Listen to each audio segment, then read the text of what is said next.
Well, here we are, Virtual Pool 4 online again for, well, the second of my two Friday Night 9 balls. We did one last week, and this will be my last one for I don't know when until my working shifts change.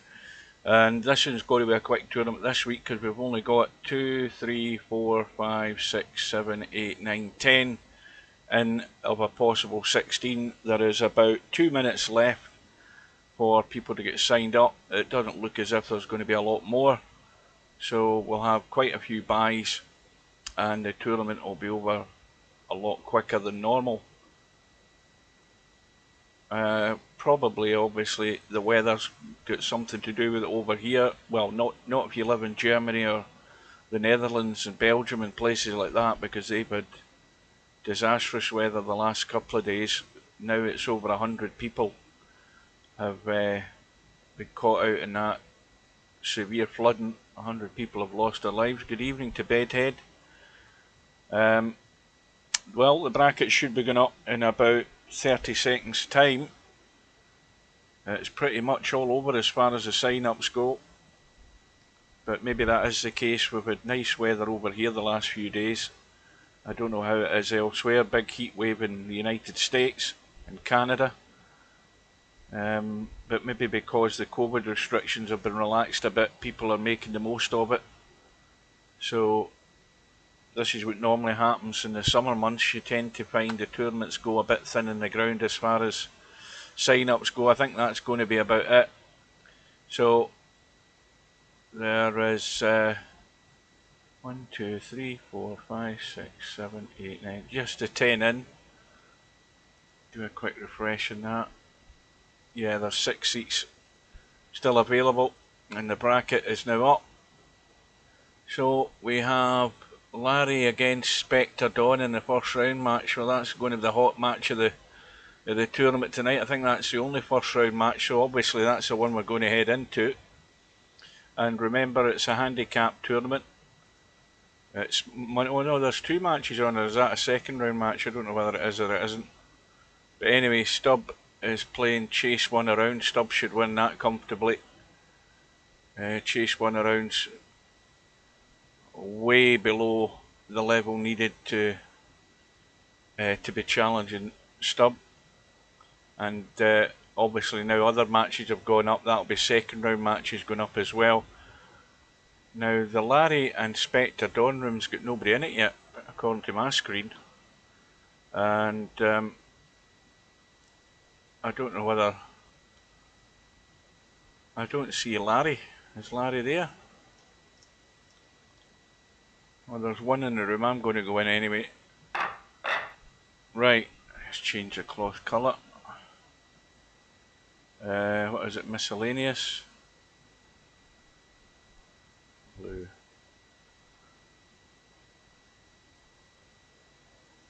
Yeah, Popman told me that, but I wasn't taking any... Why did I not change the colour of the cloth there? We're going to miss the lag while I do this, but I'll get it done yet. But I wasn't taking any chances because I wasn't playing in it with him in it. So the proper reason must be he took a chance and signed up. You know, that's the only way I can work it out. That he signed up when he knows he shouldn't have, but it was getting close to the deadline time earlier on this afternoon when I heard about it. So I said, right, I'm bailing out. And if they'd let him in it and I hadn't made the bailout time, I would have demanded a refund as well, as should other people have done so as well.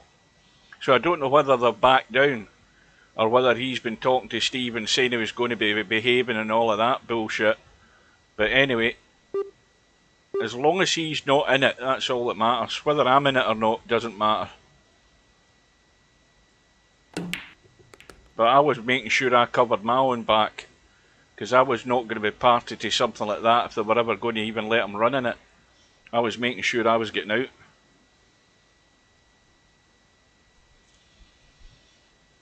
So we're in the first rack, and of course this is a scratch match between these two. no handicap between Larry and Spectre Dawn. Larry from the USA, Spectre Dawn from England.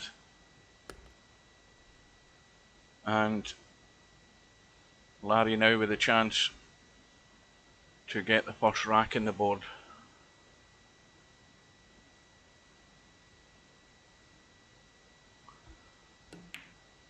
Well, as long as it was done, that's all that matters. That's the important thing. As I say, me being in it or not being in it doesn't matter. As long as he's not in it, then that's fine.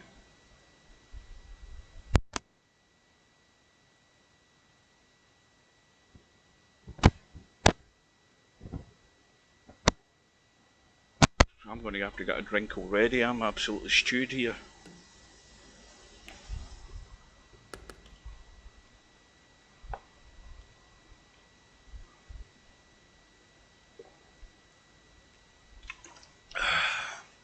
I got a phone call now. Nobody phones me on my new phone, by the way.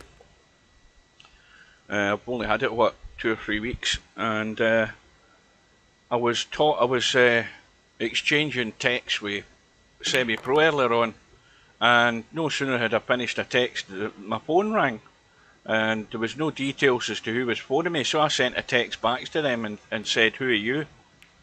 and got no reply. So I thought, I wonder if there's a way of tracing that number. So there is ways of tracing the number. There's plenty of them online, and I put the number in, and it showed somewhere a business in Ayr, which is like 11 miles from me down the coast. And it also shows you a picture of their location on Google Maps. It's just like an industrial park with some company. I don't know whether they obviously picked the wrong number, but anyway, they never left any details as to who they were, so I never spoke to them. That's like me in the house phone. I don't answer the phone to anybody. I let the call guardian deal with that on the answering machine, so I don't have to talk to any arseholes on the phone.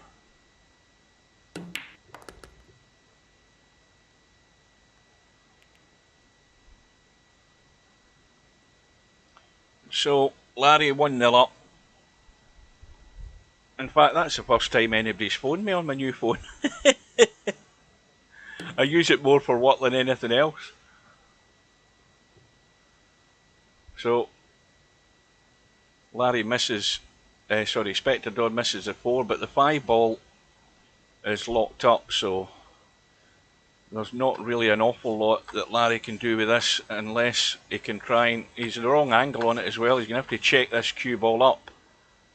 Well, big time if he was ever going to get near this 5. He's got a slim chance of that, I think. He needs to get lucky and miss collisions. Yeah, he's doing the right thing. That's an excellent shot. Now that is unlucky though. He's going to be in trouble. That's extremely unlucky because he was going to lock up right behind that 5, and now he's going to find... Well, that's a poor one for Spectre Dawn. That is really poor. He should have had Larry nailed there.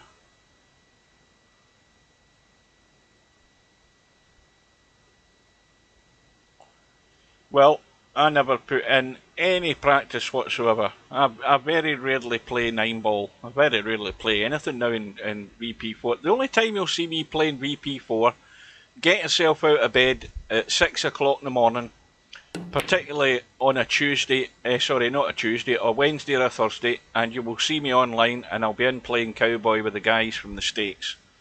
That's the only time I play the game now, on my days off. And during my last 2 weeks off, I've been on most mornings looking for a game, a Cowboy, and I've had a game mostly every day that I've been off, and that's all that I play. I enjoy it more than anything else, because I'm a bit of a show-off and I love to play 3 rail shots in it.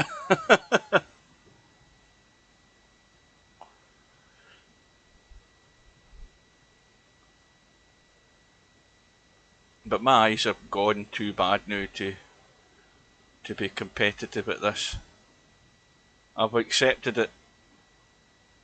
I mean, I sat there. I was doing a stream on the bus today, and I couldn't read the chat sitting, because I've got to sit back. I've got to move my chair back so that I can get the wheel in place. And when I've got the wheel in place, I'm further away from the monitor, and I can hardly read the chat on screen. I have to pause the game, get out my seat, and come over so I can read it. And that's wearing glasses, by the way.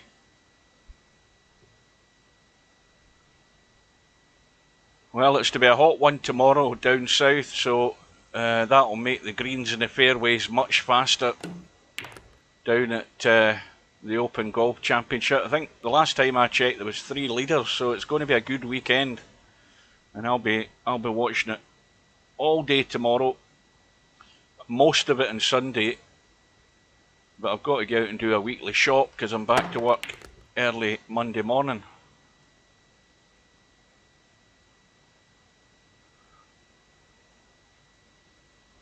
I've got what do you call them? I've got new glasses. I got 2 sets of new glasses a while ago, and I don't like them.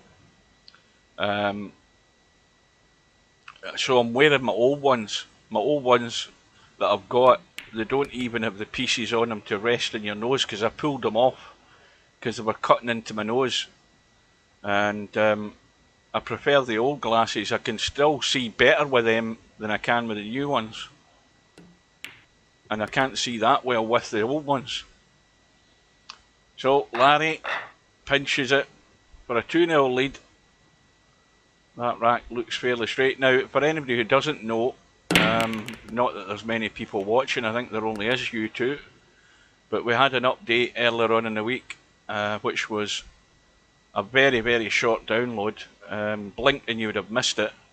And it was an update that was supposed to change the setup in the rack in 9-ball so that the balls would break more consistently. Well, as soon as I had that update, I was in the room for an hour on my own.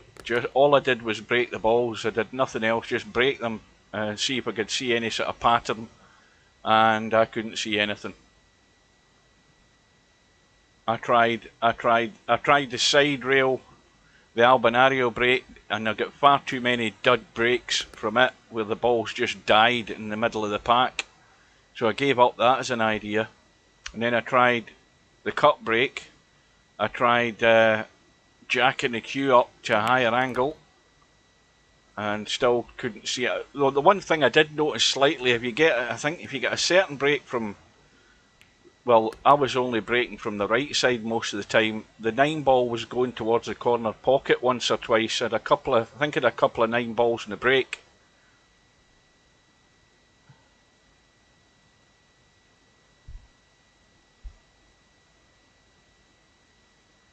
But it probably needs a wee bit more investigating to see if there's anything to be found in it. Well, Larry's trying to pick out, I think he's going to try and pick out the bank here. He's not going to try and pick out the cut, but he's got to pick the line here.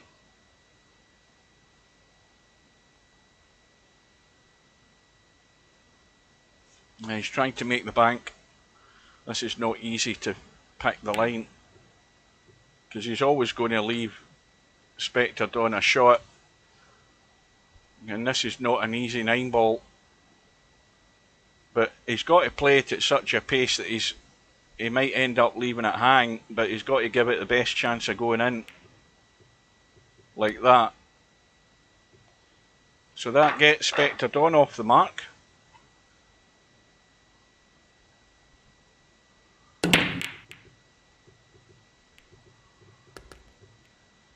A ball in the break, a shot in the 1. And provided he can get round and get nice on this 2-ball, he should have a good chance at running out. The problem shot is going to be getting a good, I don't know whether he wants to stun across. I think he wants to stun out to the right here. Got to push this in. Now anything but straight. And he's got a slight angle, so he can just get in the gap between the 6 and the 7. And the 6-ball then is the problem ball, so he needs a line that will give him a good chance at making the cut in that 6.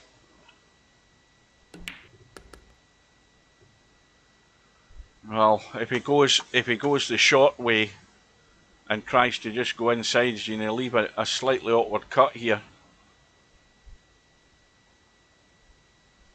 He can certainly get to the right hand side, but he doesn't want to go too close to that 9 ball, so he's actually erred more on the safer side than he would probably need to. I don't think he's trying to, he's got to cut this down the rail. Is he trying to drop it in the middle?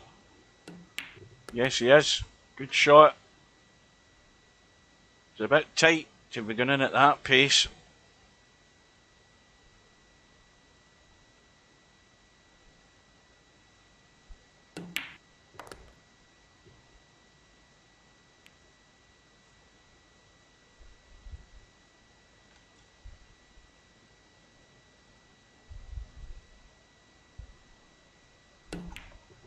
Well, there's the first big mistake, and Larry's ready to pounce.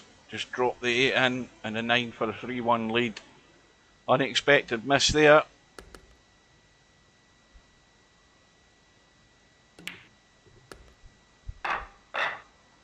Well, these racks are all looking fairly straight to me. I don't know whether you guys are noticing. That's one thing he's maybe done, is straightened up the rack. I haven't noticed a noticeable tilt in the rack so far in these racks that we've seen. Maybe that's something to keep an eye on. So Larry with the break, he got the 7 ball in the break but no shot, so just to push out. Now does Spectre Dawn take the bait? I mean, he can take the bank on the 1, he's going to have no shot in the 2, so might be worthwhile cutting that 1 ball back towards the 6 and running for cover down table here. That's a shot. I mean, it doesn't get him a snooker, but it's got Larry again with a dilemma here. Does he go for the really thin shot on the left side of the 1?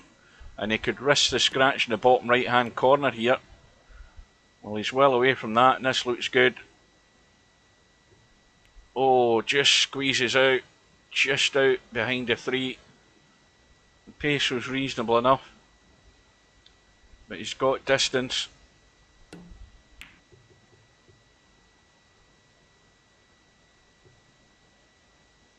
Well, likewise for Spectre Dawn, I think he sort of had a shot to nothing there.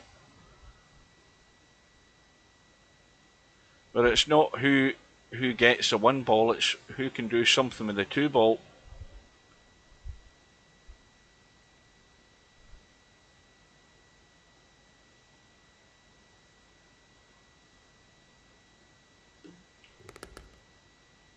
That's a good shot if he can find the gap. Well, it's did everything but get there. That was not a bad effort. I don't think he can see enough. Now, if he jacked up and he's quite tight to the rail, he might be able to punch into the rail and push that 2 ball up the table and kill the cue ball. He's not looking at that shot, but I'd be jacking up and just punching into the back of that 2. You've got to watch that shot though, because you can easily scratch in that other corner pocket there. Yeah, he's trying to actually maybe get too much in it to draw it. I would have been hoping to leave it behind the 3 ball there. But anyway, the most important thing here is the fact that the 2 ball's in play and the 3 ball's on. So Spectre Dawn trailing 3-1, he needs to take this chance.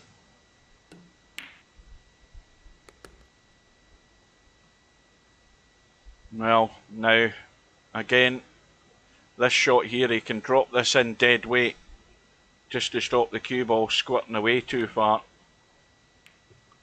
Well, he's letting it run. That's a bit heavy. I would have killed the pace a lot more than that. He's leaving himself work to do.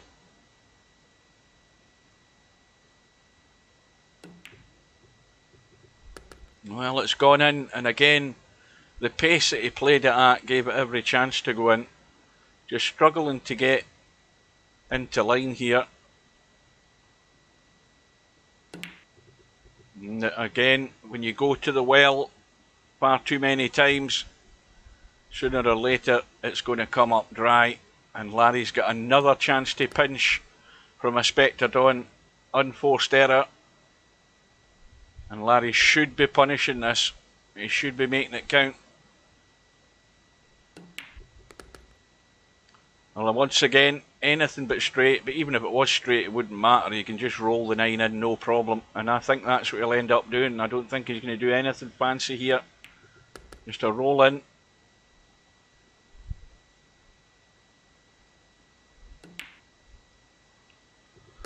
So, Larry has taken the advantage of the mistakes by Spectre Dawn to build up a lead here. 4 racks to 1, race to 7.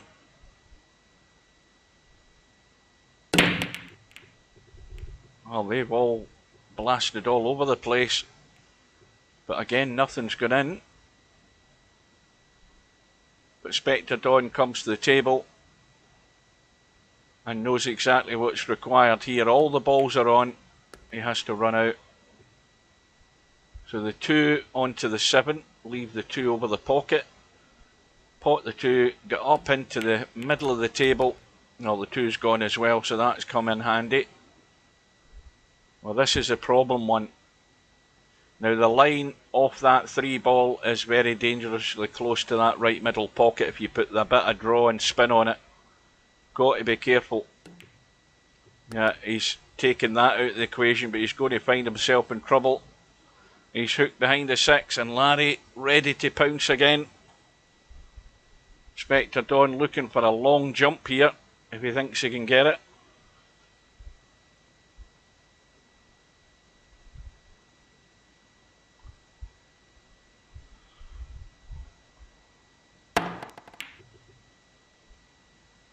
Now, how's his luck? He hasn't. Well, Larry's left dead straight in the 4. Not much he can do. He's going to have to leave the awkward long 5 ball. Now the 6 ball goes into the middle, so absolutely no need to worry about position. You just pot the 5, you're on the 6 ball anyway, that's a guarantee. Got to get the 5 though.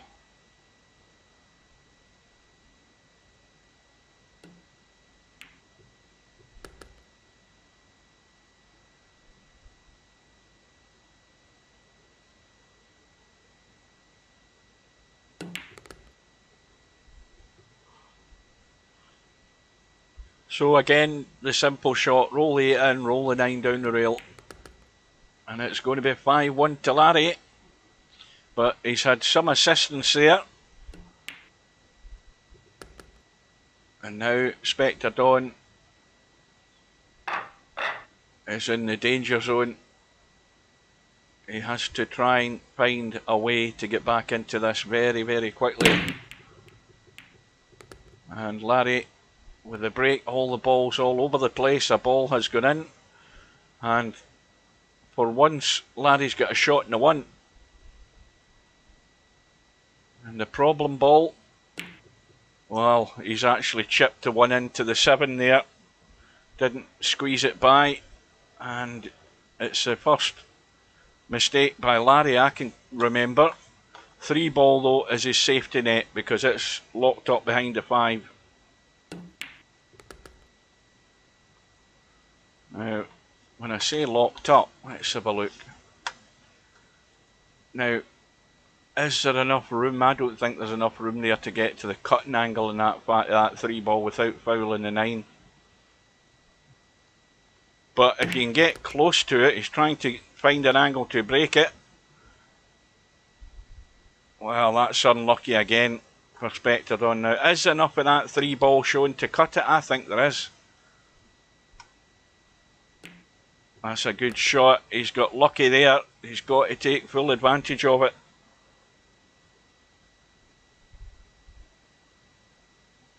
Six ball, no problem behind the 6, behind the 9.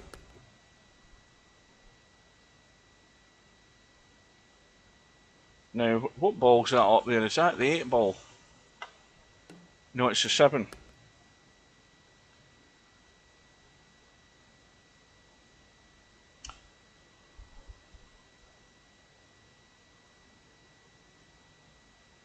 Oh, there's a surprise. Bill and Albinario. You need to go and look at the bracket in that last tournament, because I think, did Bill not play Albinario in the second round, or was it the first round in that 9-ball World Championships? Because they definitely played one another in that one, did they not? Yeah, this bracket. I mean, we had Stubb versus Spectre Dawn for about 2 or 3 weeks in a row in Friday night 9-ball. So Spectre Dawn, 5-1 down. This to rescue one and stay in the game. Yeah, it's a strange algorithm. You do know that the tournament system has a what do you call it? And I don't think they ever use it, but they do have a. Oh, the word's going out of my head. They've got a system in the tournament system that can prevent high-ranked players facing one another in the first rounds. A seeding system. They have a seeding system for these tournaments, but they don't use it. Probably because it's broken, but they've never used it. But they want to start using it to test it out, because you can't have these guys playing each other in the first round every time. Well, there's a result through already. A comfortable win for LS3. She beats Keyser 7-1.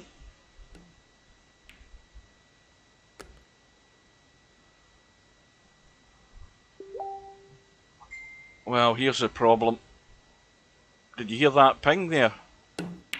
Here's the problem, and Larry's made the mistake again. And he's going to be leaving opportunities here for Spectre Dawn to get back in. In fact, the shot that he played in that 3-ball was pretty poor, because he get nowhere near up the table to look at that 4-ball.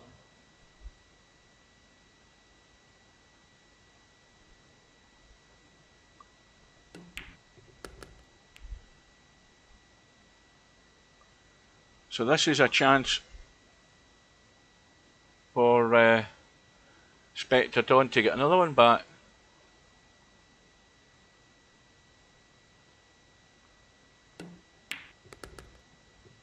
Yeah, there is a seeding system.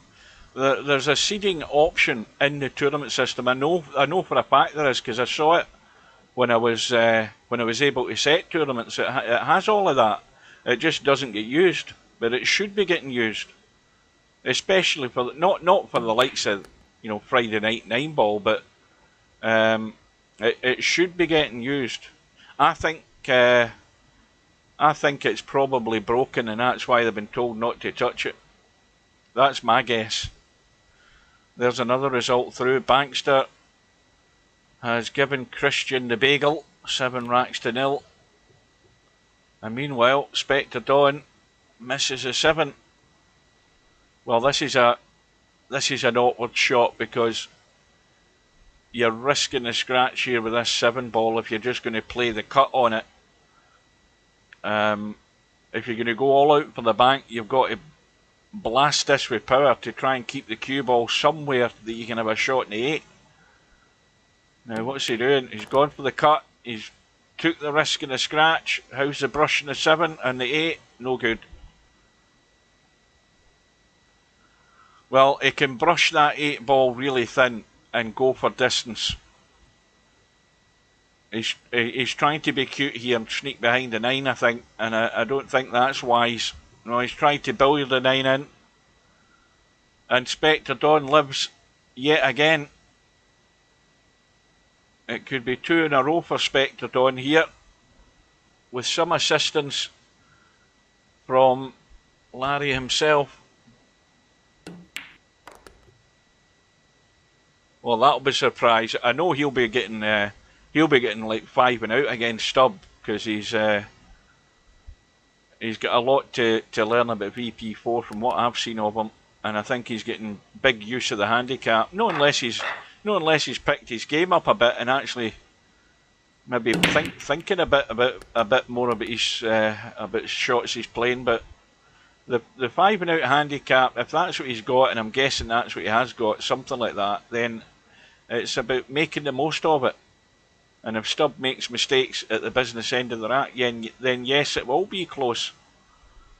Most certainly.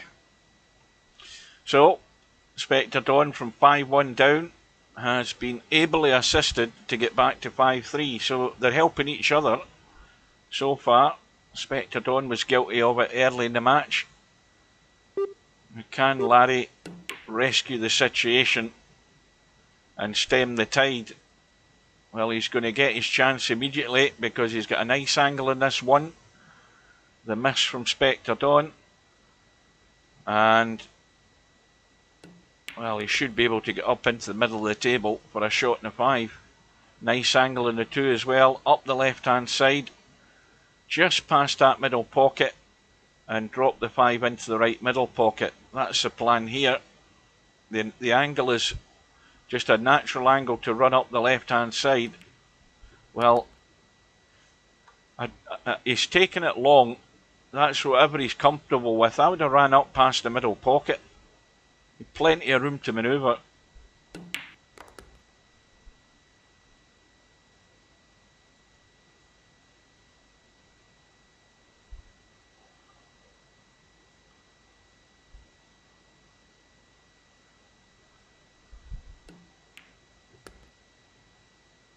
Now, what's he done here? Well, he needs to be careful here. He can play from behind the 8 ball up by the 9 ball, if you know what I mean. Or he's trying to draw across. Because the only danger with that shot he's just played there is you get into it too much and then end up scratching the middle pocket. And the angle's nice. So Larry has managed to stem the tide.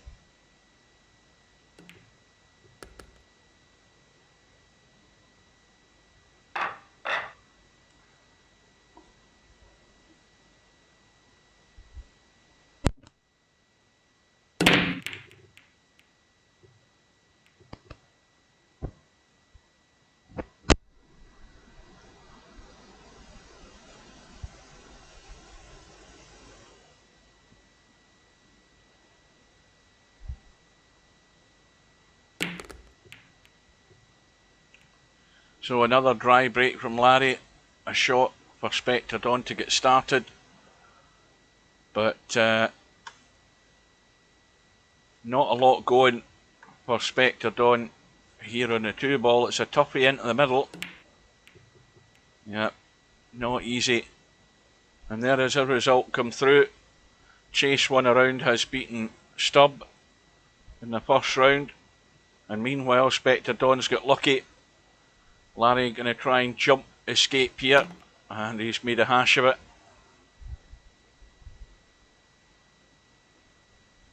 And so, for the 3rd rack in a row, well, not if you don't count the last one because Larry won that one, but it's another rack where Larry's made a mistake. And ball in hand for Spectre Dawn gets him back to within 2 with a combo from the 2-9.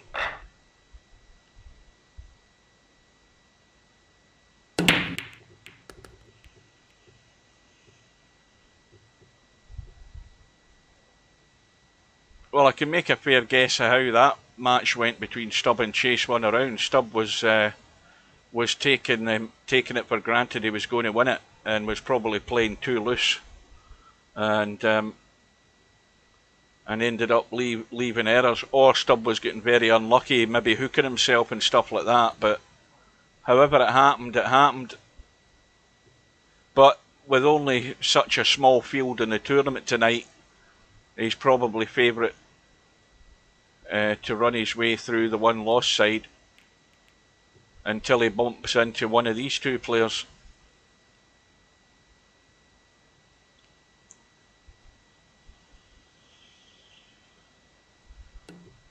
And this match now, well, the miss from Spectre Dawn gives Larry ball in hand. Now, how does that 3 ball look? Well, just stopping the cue ball there or thereabouts. He's running away from the 4 slightly.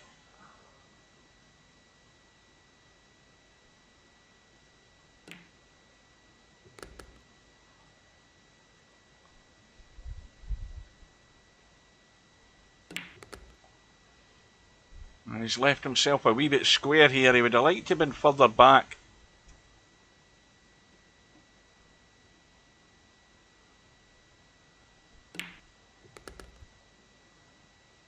And he's just got the pace in that one, nice. So, Larry, 4 balls away from the second round and should be out.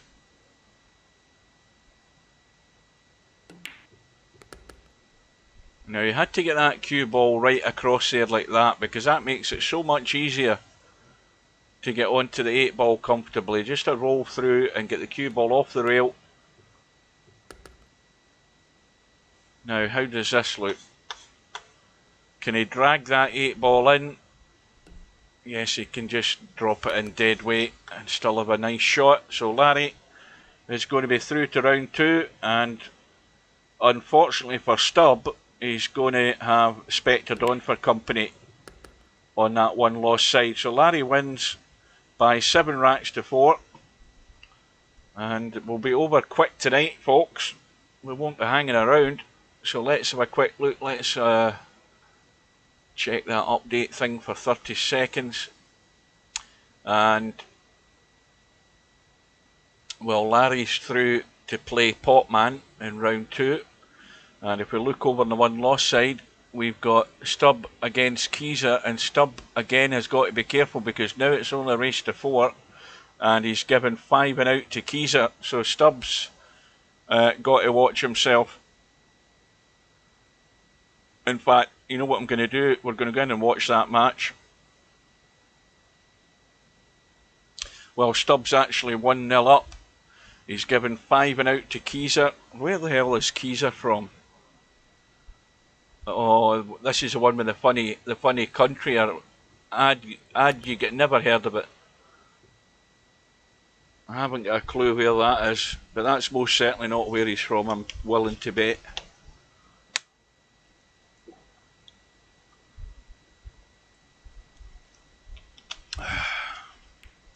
Got to keep hydrated.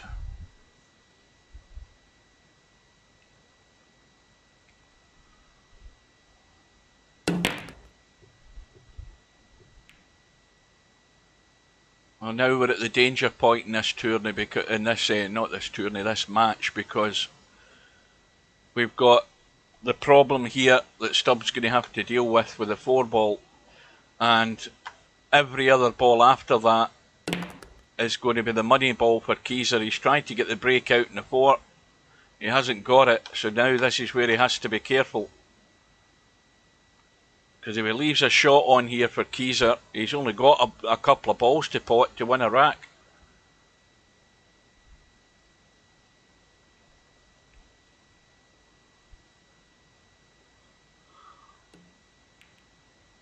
Well, I know what I'd be doing. I mean, it's not set as a bank, but I'd be giving it a go with enough power to play the double bank. And that is unlucky. But he's got away with it. And Stubb may well play the billiard on to the 7. The danger with that is he doesn't really know if he's going to have a shot in the 4. That's the problem with this shot. He's going to have to ride his luck here and try and push that 4 towards the corner, run into the 6 with the 4 ball and hit the 7 and still have a shot. And he has done. It's worked out nice.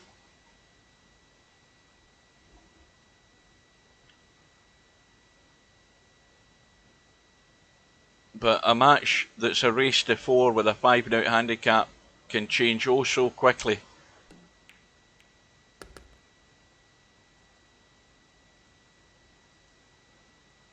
But as long as Stubb stays at the table, Keezer's not going to have any opportunity at all. He had that one opportunity there with the double bank. It didn't work out. But that's how it goes.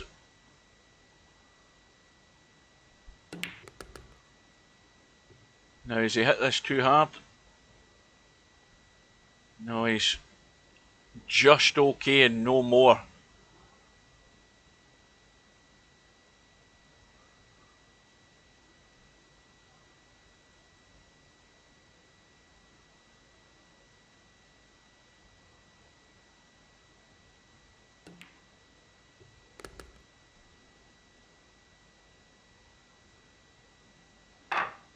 So 2-0.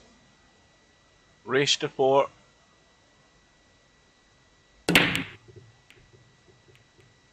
Now, what was that that's going in the 2-ball? 2-ball has gone. I think, yeah, he's hooked in the 1. Now let's see what this guy Keyser's all about. He's an 1870 ranked 9-ball player, which doesn't suggest that, well, it's one of the two. He hasn't played a lot of 9-ball, or he does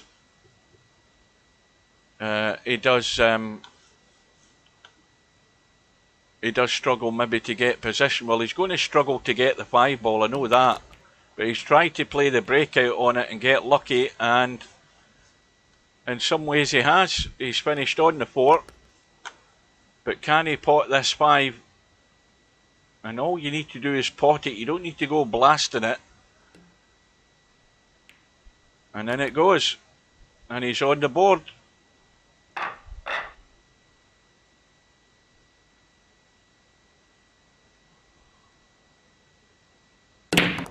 And a ball in the break. Now, oh, that 1 ball might be in a gap. And it is in a gap. He's got a shot in the 1. The 2 and 3 are all wide open. Well, you see, that's where the problems lie. Like that shot there. Now, any player who knows what they're doing would know how to get on that 2-ball. And Keyser's had enough. He's quit. You've got to laugh.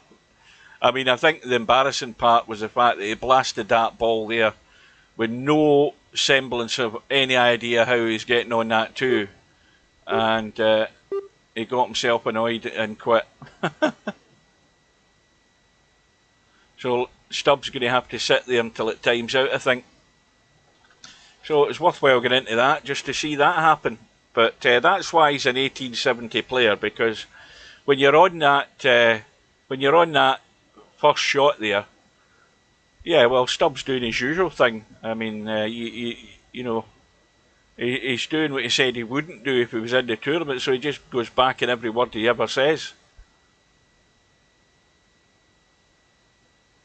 And that's exactly it. So anyway, he's got to sit there till it times out. Spectre Don is playing Christian. Chase One Around's playing DJ Redo, and we'll go in and see Larry and Potman. Potman is getting the 6-ball as his money ball.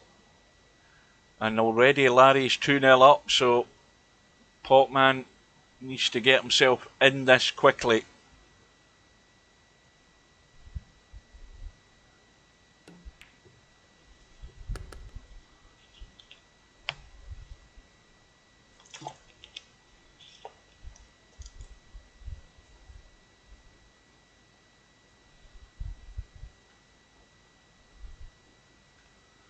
Well, I think it's going to have to be a billiard off the 2 or a cut onto the 6, and he's played it, but the cue ball's leaking away and it's scratched. Now, that's gifted Larry a chance to stretch the lead here. Now, whenever you're playing a cut on a ball to one of these pockets like that, where it's a thin cut, you always have to have the cue ball in mind, and you're always you're taking a big risk if all you're going to do is play it plain ball, because the angle that the cut goes affects the line that the cue ball's taken off the rail, and the chances are it's going to run down the side. Now, if you take the risk, you're risking going close to the corner anyway, but 9 times out of 10 it's going to scratch if you're just playing it plain ball. But plain ball makes it easier to make the cut, but it makes it easier to make the scratch as well. So sometimes you've got to use your initiative and just try and put that wee bit of spin on it just to take the scratch out of the equation. But although it makes the shot more difficult, you've sometimes just got to try and pull out the stops to avoid that scratch. And what was a chance for Potman has gone south. Larry with a 3-0 lead.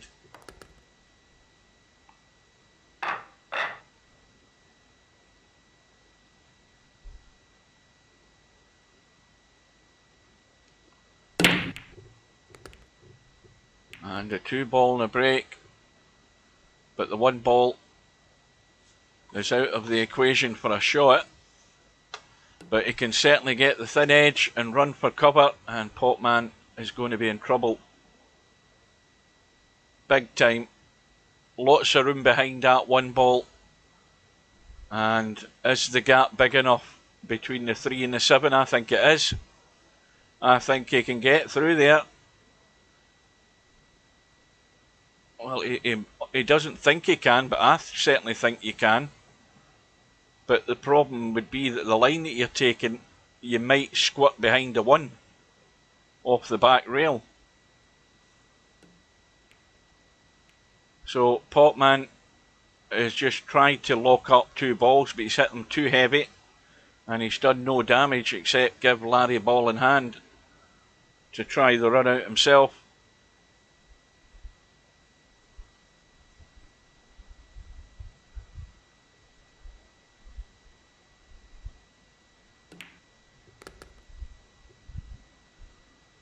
Now, this could be dangerous. You're going to have to leave the slightly higher cut in the 4. He can brush off the 6. In fact, he might even miss the 6 altogether with a shot. What's the angle like? Yeah, he's missed the 6. And now he should be stunning off the end rail and come back over to the left here and higher up the table towards the middle pocket on the left side. Well, he's got a wee bit too much juice in that one. Overhit it by a couple of feet there, Larry. Didn't want to be playing this from here. But this is Potman's money ball. So Larry has to get it in. And now he should be home and dry. Just kill the cue ball, stone dead. Drop in behind the 9, and it's going to be 4-0. And that's the result through from the match between Stubb and Keyser. Keyser the quitter, I'll call him. Thing is though, in a tournament, if you've got a problem with an opponent, you just mute them.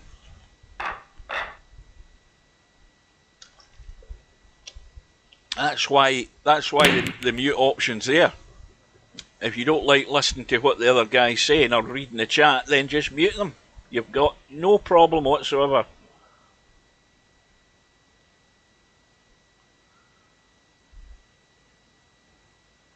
So, Larry has broke off, come up dry. Not exactly a chance here for Potman to pot a ball, let alone get a run out, the way these balls are sitting. We've got the 3 locked up with the 9 ball, and we've got the 4 ball really awkward behind the 7 next to the cue ball there, so it's not an inviting table.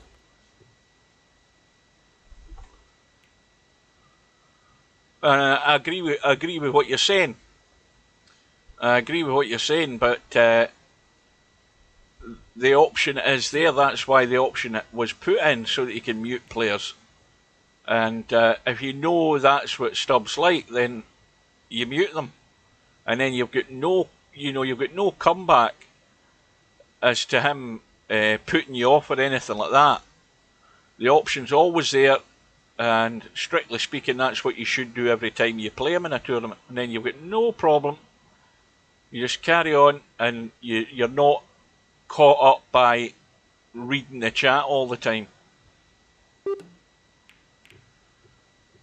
Meanwhile, Spectre Dawn has won his first match in the 1-loss side against Christian. 4 racks to 1. 3 balls still locked up behind the 9. And Larry in trouble. Trying to... Well, if he clips this too thin, he's just going to simply push it towards the corner pocket, this 2 ball. So he's trying to get in behind the 6. And he's just overhit it. So, obvious shot for Potman is just drop that 2-ball onto the 5 dead weight just to let the 5 drop in. And so the 2-ball doesn't squirt away anywhere. And now he's got to take his medicine here, because it's going to be difficult to get this cue ball around the table and avoid the traffic, let alone have any shot that he can play a safety in this 3-ball. So he's got to think about what he's doing here. He could end up in trouble. If he actually runs into one of these balls here, he's going to be hooked.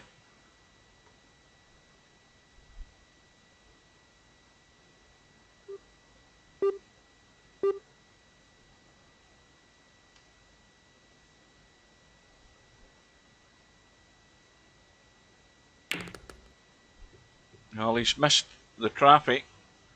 He's going to squirt in behind the 8-ball, so he found trouble eventually.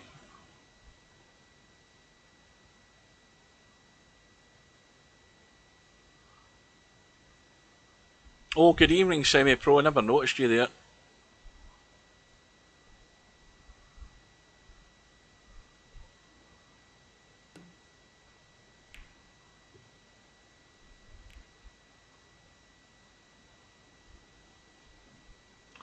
So, again, Potman plays a deliberate foul.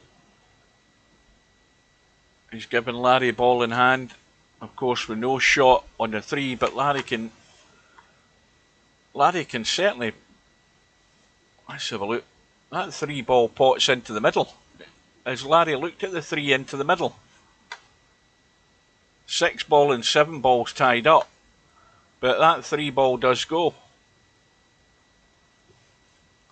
Trying to tuck in behind the 6 and 7, and now Potman, it's all backfired on you. He's now risking being on 2 fouls here.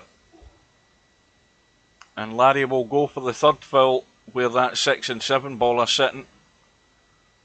But if Larry doesn't get it tight to the 6 and 7, Potman's always got the opportunity to jump over it. That's the danger. Well, he's got the hit. He's got a rail. And that's not a bad outcome. I would take that every day of the week. That's a good shot.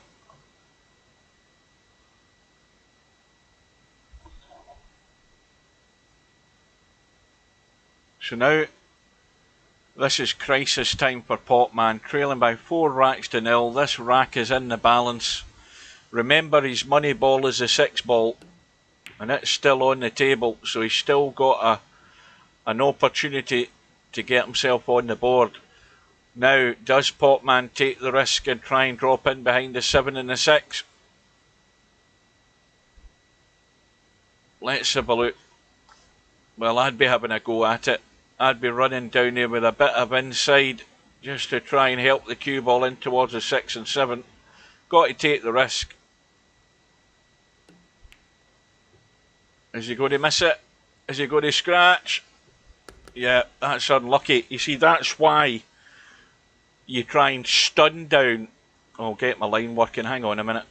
That's why you try and stun down to hit the rail with a bit of inside so that you go that way rather than hitting it plain ball and the cue ball scratching. You have to take that line to push it in behind the 6 and 7. Where's the 9-ball going? Well, I know where it's going to head very shortly. And, well, Potman, what does he do?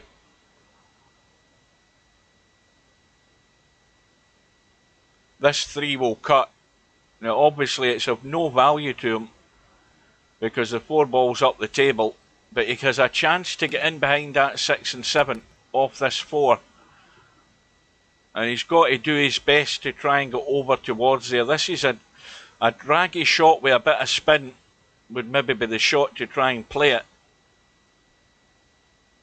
You're going to leave the 4 ball exposed. It's all about the cue ball here. It doesn't matter where the 4 ball ends up as long as it's down the bottom end of the table. It's all about how you play the cue ball.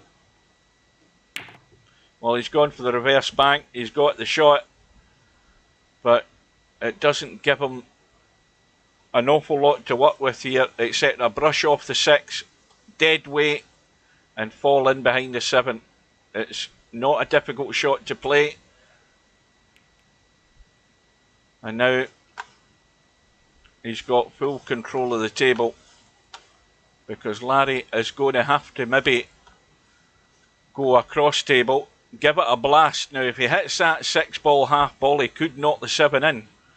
He might as well give it a smack rather than trying to just run it dead weight. Well, he's trying to run it dead weight, and he might leave a combo. Well, he's left it nailed right on it. But that 6 and 7 are definitely sitting as a combo right now into that corner pocket.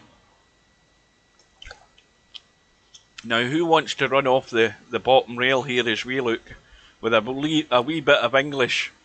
Well, that saves any problem. He's managed to work out the little combo onto the 9, and he's on the board at last. So Larry leads by 4 racks to 1, and the break now seems to be working, because Potman, not only has he got the 2 ball and the 8 ball in the break, he's on the 1. He's going to have to sneak out behind the 6 ball, come around into the middle of the table and go past that 5 ball so he has a shot and a 3 into the same pocket. But he can't underhit this. Well, he's going to try and play the combo into the 7. And this could go wrong at this distance. Not only that, the 3 balls would squirt away along the bottom rail here and he's going to have no shot. That's not the way I would have played it. Well, he's taking a risk. Oh, he's got lucky. He's got lucky. But sometimes you need that wee bit of luck. Now, what he doesn't want to do is hook himself behind the 6, because that's odds on here with this shot. This 6 ball is not where you want it to be. And look at the pace. Oh, well, he has done, hasn't he? Don't say I didn't tell you, Potman.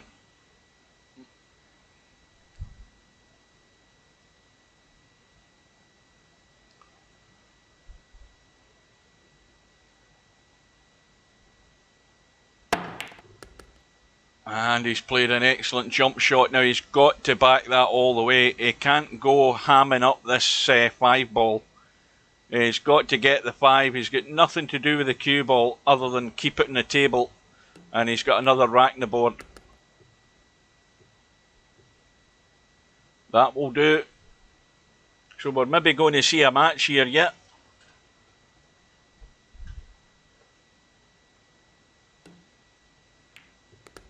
So Potman gets another one back. Now these racks all look straight to me now. Somebody convinced me otherwise. I don't think I've really seen a noticeably tilted rack so far tonight. Keep your eye out for it. And meanwhile, Potman's got another ball in the break. Or at least I thought he had. Yes, he has done. He's got his money ball, the 6 ball. But he stays at the table, and the table is wide open. It's all about the pace in this cut in the 1. He wants to keep the cue ball somewhere in the middle of the table. And he'll have a shot in the 2. But he doesn't want to nail himself to the 2.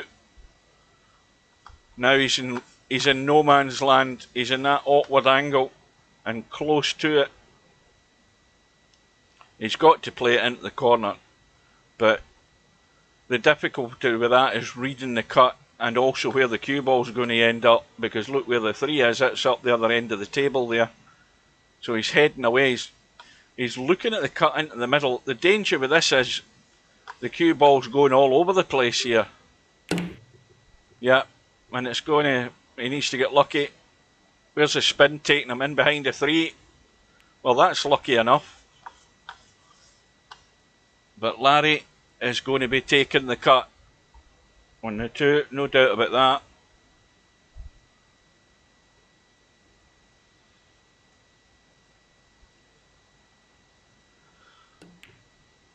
Oh, has he pushed it to the rail too soon? Yes, he has. Well, that's a bit careless from Larry. He's misread the angle there. And Potman has got to run this cue ball around the angles. The biggest danger with this shot is hooking himself behind the 6 again.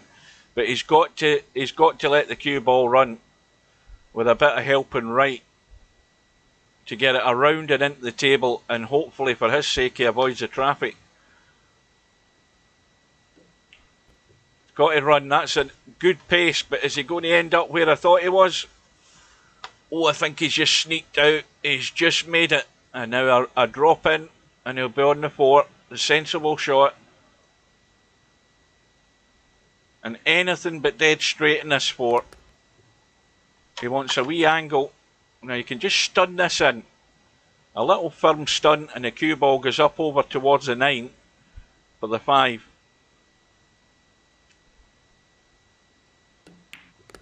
He's letting it run. A little stun would have done the same job. And likewise with this one, a little stun and you're over to the side rail for the 6 ball. And that's the only one he needs after this 5. And all of a sudden, he's back to within 1.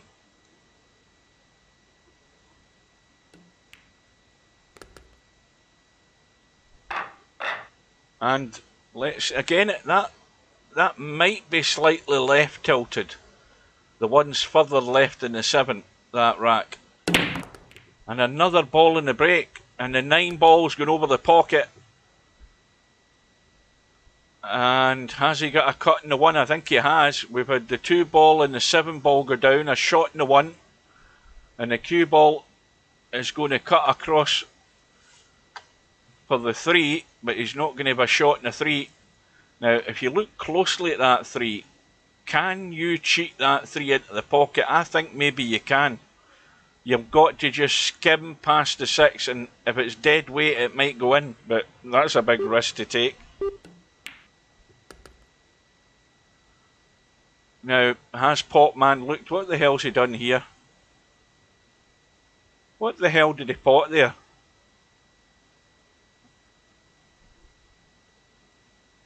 The 1 ball's in the side rail.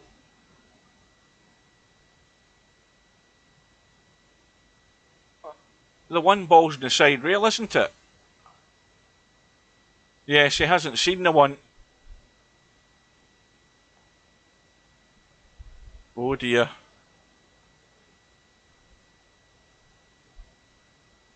What ball did he pot?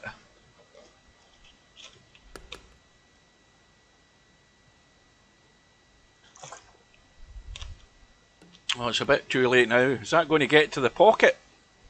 Oh, Larry's made another hash there.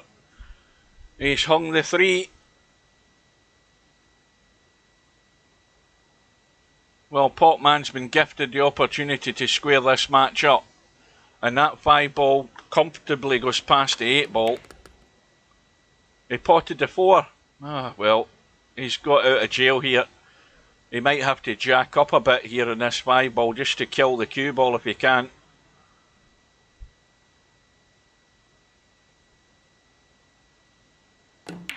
Well, you see, he's dug down and he hasn't set himself up for the shot. Once you start moving that cue stick on the cue ball to jack up, you've got to make sure that you're still lined up with the object ball. And he hasn't done that. He's just not taking his time to do it. And Larry's overcut it again. Well, Larry's going to pieces here. Larry's falling apart like a cheap suit. And Potman gets another goal. Well, if ever you're going to be gifted a match here, it's this. From 4-1 up, Larry's let Potman back into it big time. And we're now all square. Let's watch this left corner pocket here.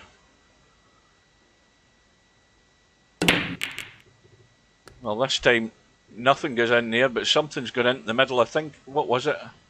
5 ball, was it? No, the 7 has gone.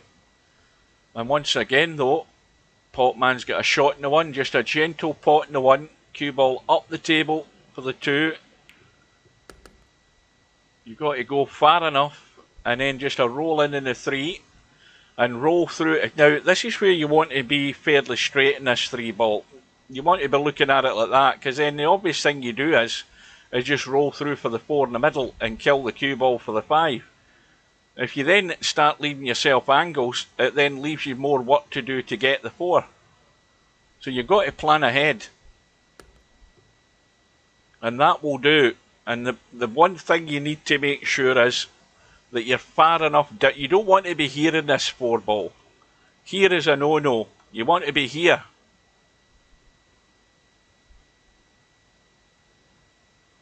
Got to go through far enough.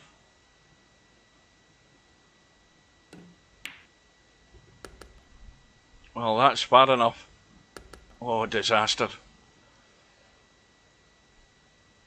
Again, the pace not under control, and Potman's given Larry ball in hand with a 4-9 combo for the lead.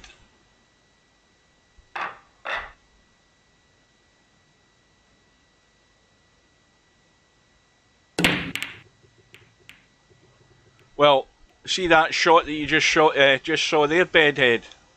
That's one of the reasons.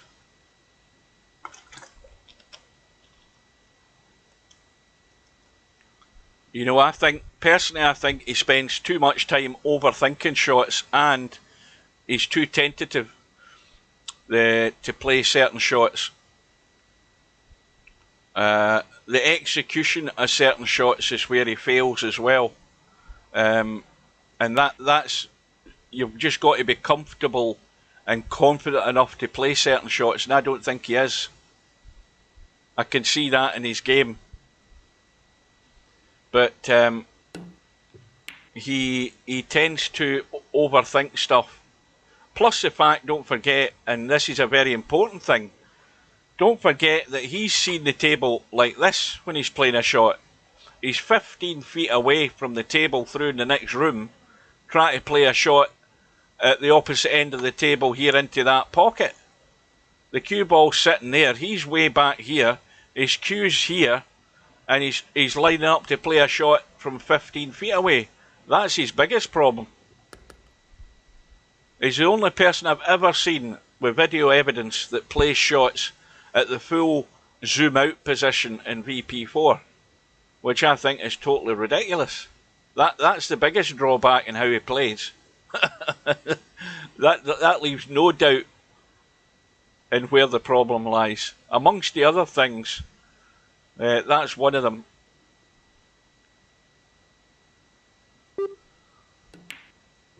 Where's the cue ball going here?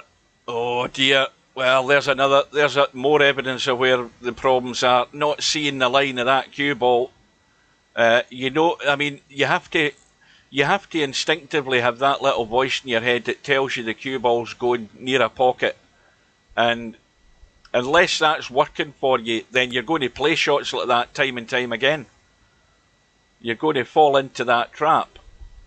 And anybody who has that idea of where the cue ball is really going to take its path off that tangent line when you hit the object ball, then you have to take evasive manoeuvres. You have to do something with the cue ball that will adjust it from that line. So whether it's a little bit more stun or a little draw or something that changes the path of the cue ball. And if you don't do that and just run them plain ball, it's going to end up where it ended up.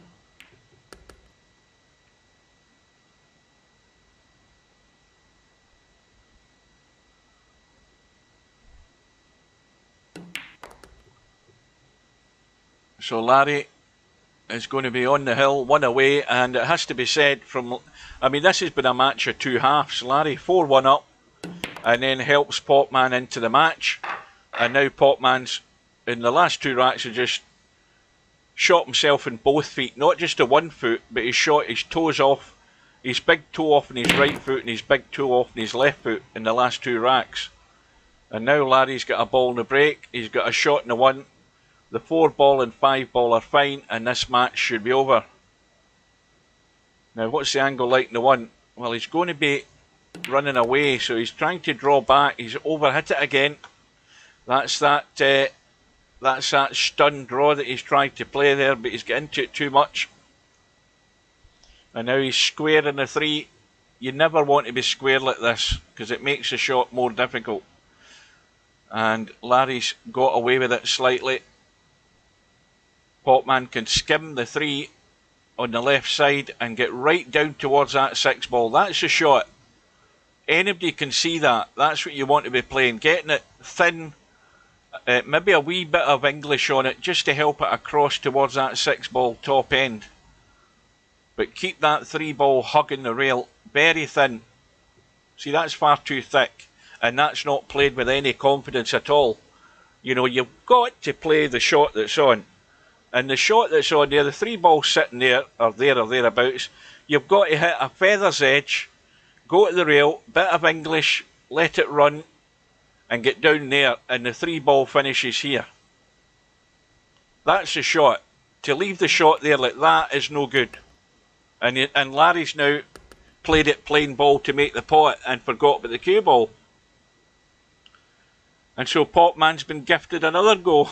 This is a comedy of errors.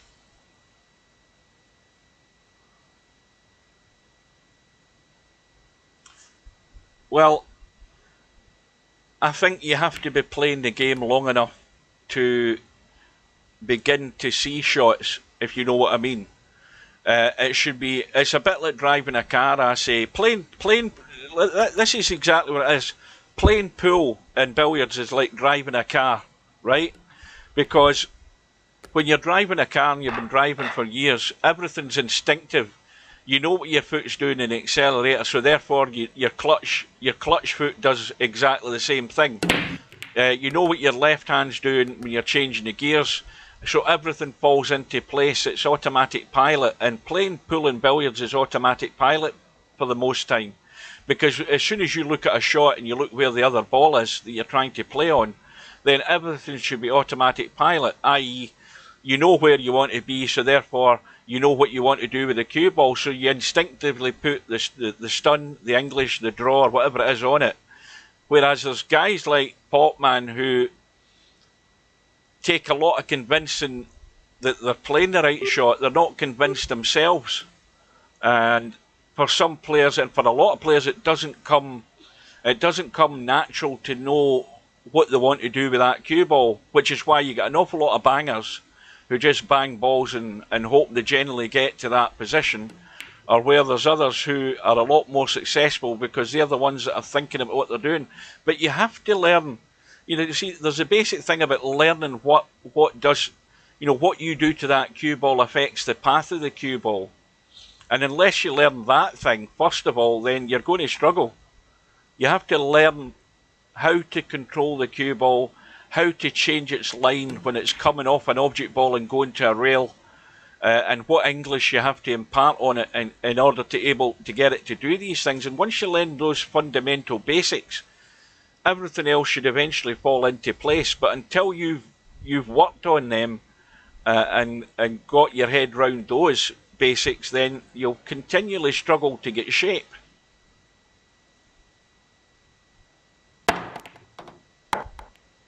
Well, Larry is saying to Popman, help yourself here, have a go. And, well, he's got the ball in hand in the 1. The 1 is a problem in a sense in getting back for the 3. So what he should be doing is going to the rail, checking the cue ball so he comes over this way to leave a shot in the 3. The 4 ball's going down the table here, no problem. So you want to check this with a wee bit. See, he hasn't put any left on it, and that's why the cue balls ran away like that. Now there's the perfect example.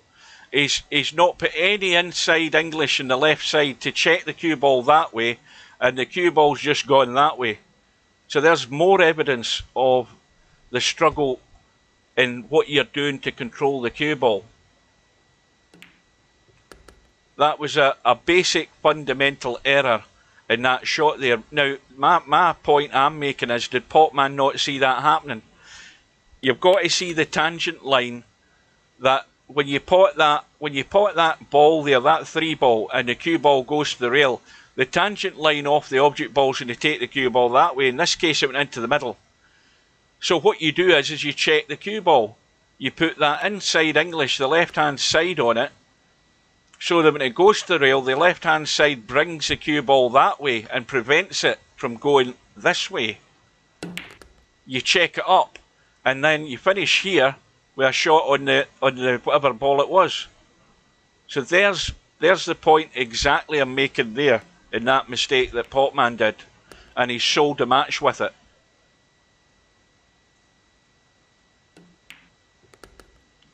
So in the end, Larry scrapes through, and it was a bit of a mess, that match, but hopefully Popman can watch that match and see the basic errors he did there, because there was certainly two, and the last one he made was his fatal one.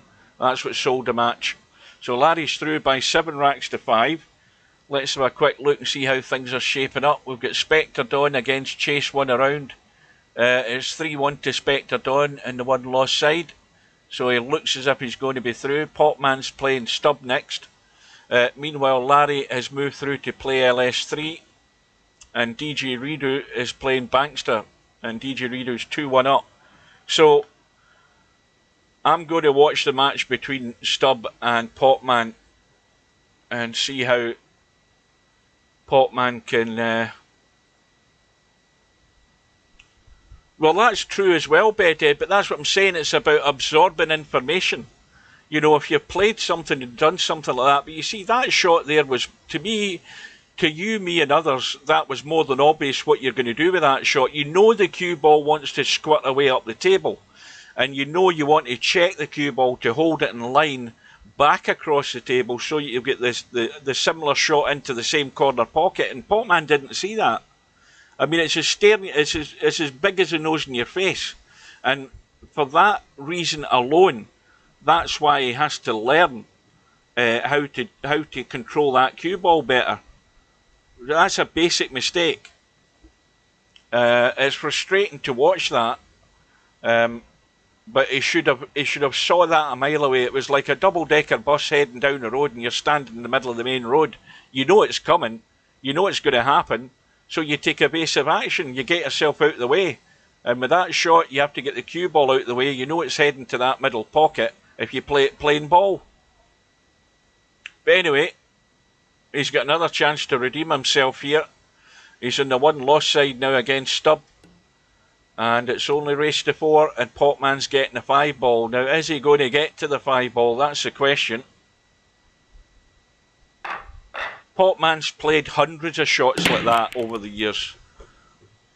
But that's like a schoolboy error, that shot in pool.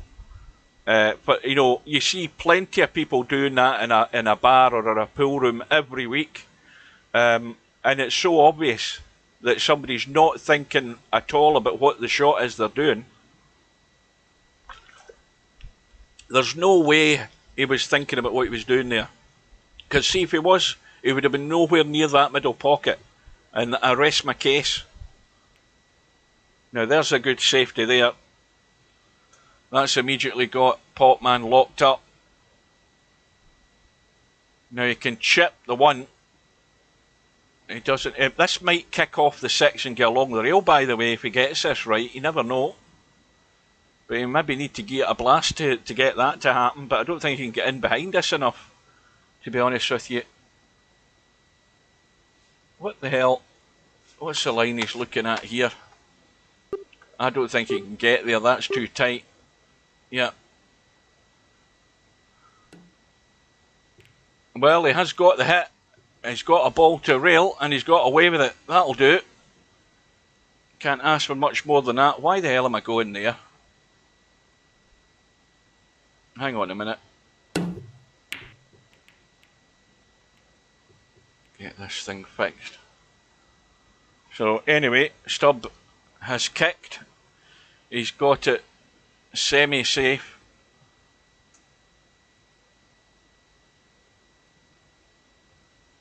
I'm going to laugh at the chat. Thanks for the support earlier, you are a friend.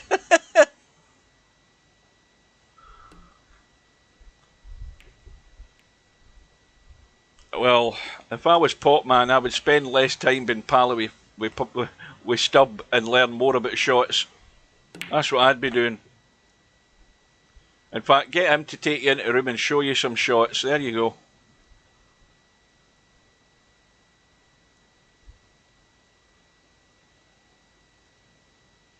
Well, he can certainly run into the 4 to hold for the 2.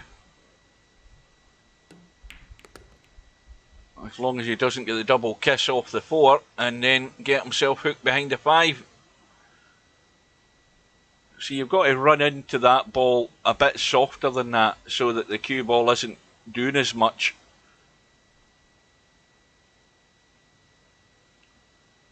I'm not in the tournament, Slim.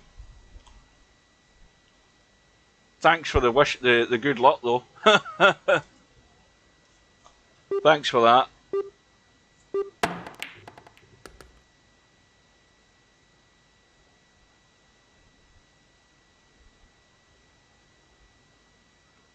I was in the tournament, but I'm no longer in it.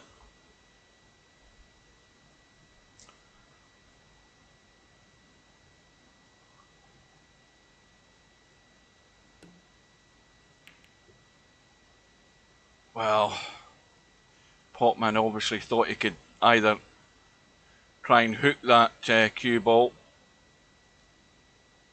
but he's collided. I think it was the 9 he collided with the 4, and that's left Stubb a very thin cut if he thinks he can get this in.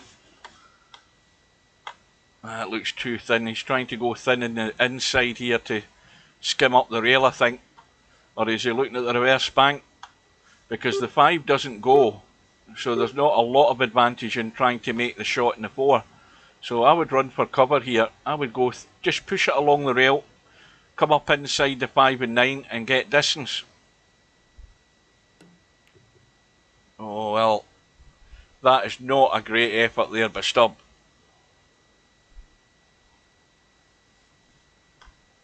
Okay, he's not left anything easy, but he could have played it better than that. And now, well, Potman's got the distance. He hasn't got the cover, but as long as you get distance, it just makes it more difficult for your opponent.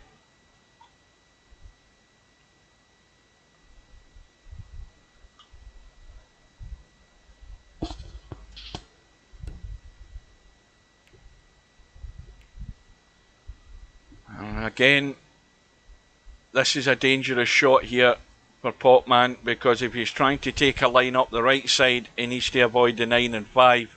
He's got to go to the inside of the 5 ball here. Oh, I think he's found I thought he'd found a middle pocket there. I think he's left the cut on. Yeah. And this is the chance for Stubb to win the first rack.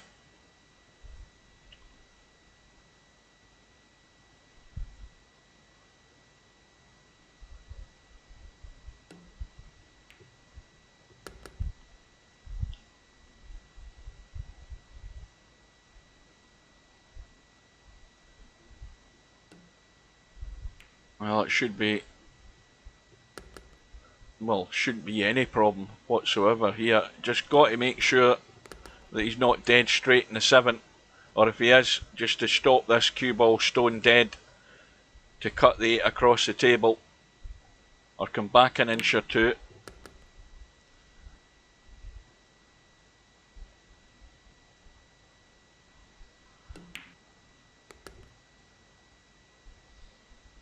Now this shot here, you can't just run forward with this because you're going to scratch in the middle, so he's just drawn off the 9. Just making sure he didn't go near the middle pocket.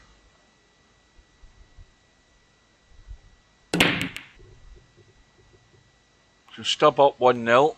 It's only race to 4. This is a 1-loss side match. And Potman's getting the 5 ball as his extra money ball. Stubbs breaks dry. Potman with no shot, looking to play the push out. Well, I'd be playing the push out up at that end of the table. I wouldn't be going down anywhere near the bottom end.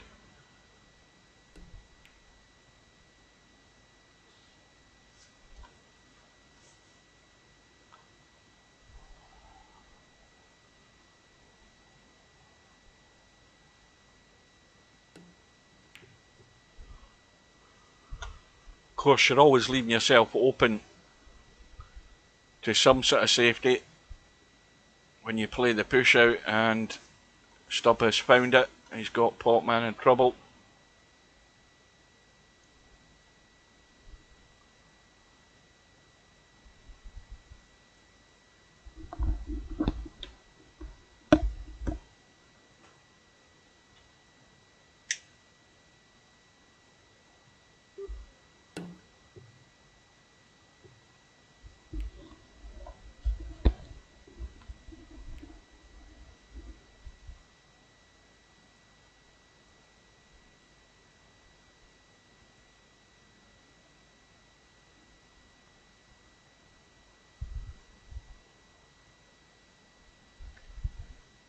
Well, all the balls are on.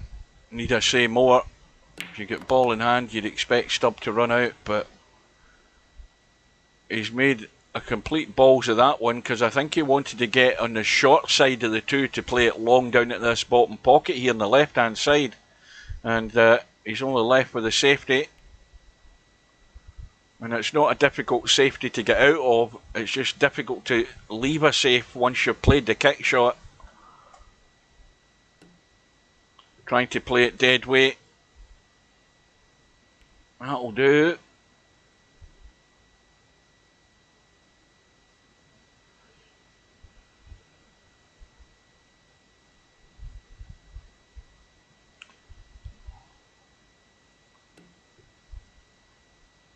I presume Stubb got the thin edge of that too there. Yes, he did. Now, the 2 doesn't go past the 7.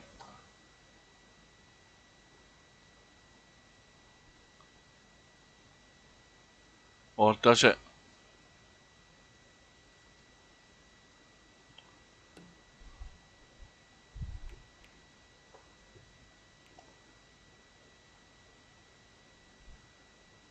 Well, you weren't here earlier. We were talking about what can Potman do to raise his game to a slightly better level, and there was a couple of shots, one in particular that he played, which was evidence of why his game isn't rising up to a higher level, because he made a basic error when he played a particular shot to check the cue ball and hold it in place in a line that would give him the next ball into the same pocket he just played. Instead what he did was he played the pot and the cue ball just squirted away into the middle pocket because he played it a plain ball pot. And anybody who knows basically what they're doing would always take evasive action of that, and Potman didn't.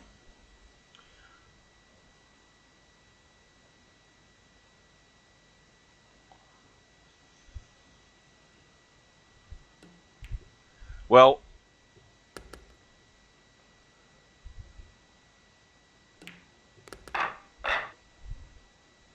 as far as streaming goes, you know what my problems are. My problems are the time of day. I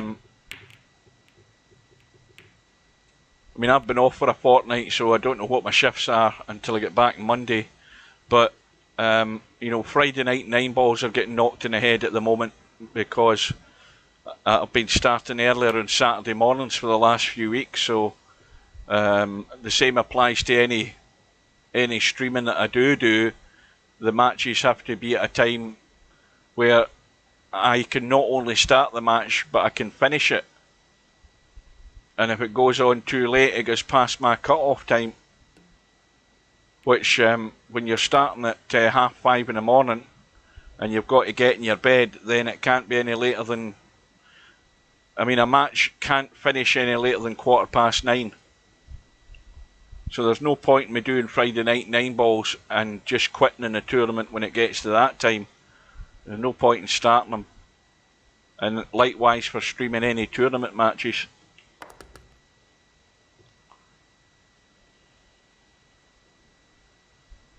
Well, Potman at 1 rack all. Now, is he going to have to try and chip the rail with this 3 ball and nudge the 9 in, or does he think he can get it clean past the 5, because it's pretty tight, and you've got to push that to the rail so that it chips the 9 in. Well, he's looking at the line. He's got an extension, but the line would be to push it to the rail and just try and get it in the gap between the 5 and the 9 and brush the 9 in. Well, he's managed to just get it perfect. That was well done.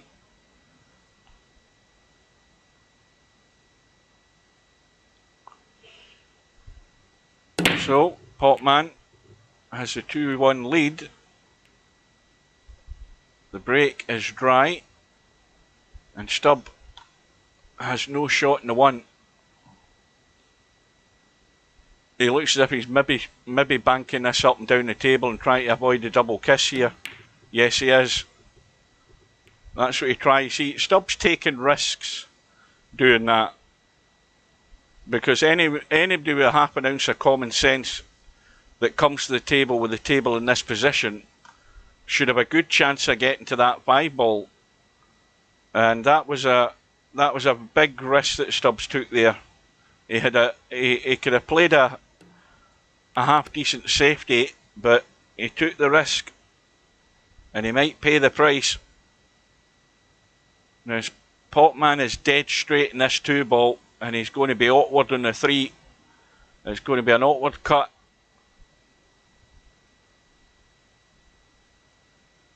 But he only has to get the 3 ball. Well, he's letting it run, but if he finishes the wrong side of the 3, well, you see, that's the problem with that shot. Why try and get there when it was far easier just to draw back to there and leave the difficult cut down the rail? You would at least had a shot. He's took a risk to get onto the 3, and he could have easily then just played the 4 onto the 5. You've got to just know your limitations. I haven't even looked at that bracket bedhead. I haven't looked at any of it.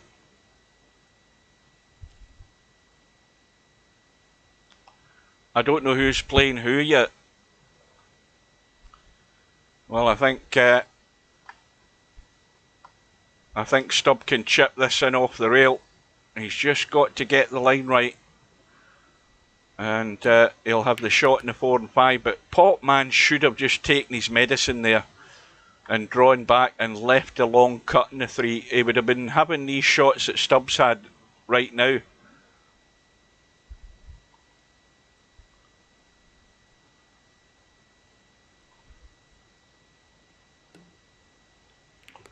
Well, he's played the billiard. That wasn't the best idea, because the 4's gone safe.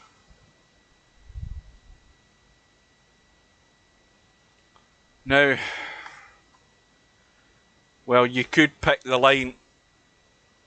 You could pick the line there, just on the point or thereabouts, to come along there and try and chip the 4 in. He's playing the double kiss for the safety, but he wasn't taking the risk on kicking that 4 in. Now, if Potman plays this right, he could get that cue ball up behind the 6. Far better, though, to get it thin on the inside there and head up by the 7. It's a far better shot to do that. Well, he's trying to get in behind the 6, and that will do nicely. That's a good shot. And now Stubb with the old kick and hope.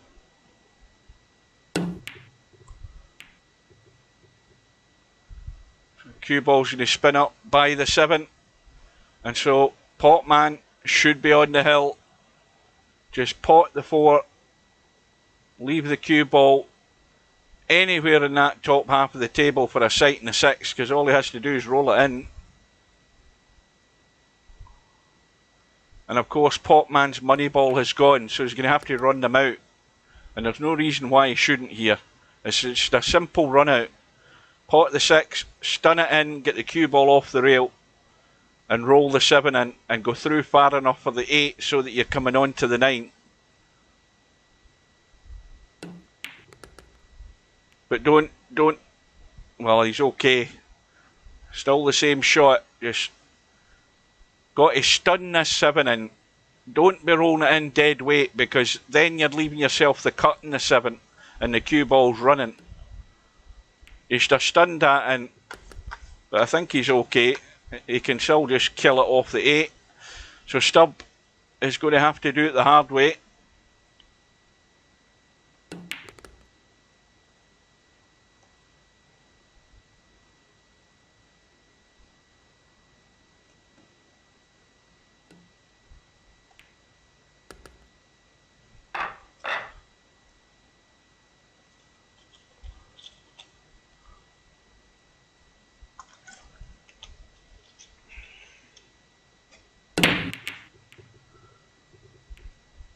Oh, now something dropped, something else gone. The 7s went in.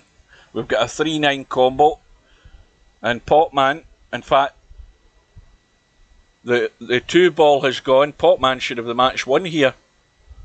He only has to pot the 1 and come down for the 3-9 combo, and that's it. It's all over. How does the 3 ball look? Oh, he's chipped it away, and Stubb breathes again. And Stubb's going to have to go for the reverse bank here. I don't think he'll feel that he's got any other option. He's got to bank it down into this corner. And likewise for Stubb, he's got to run the cue ball so he can get the combo to 3-9 though. This is all or nothing. And in it goes, but Stubb hasn't got there. But he's going to have to chip it. And if this goes straight on it, the 9's going safe to the side rail.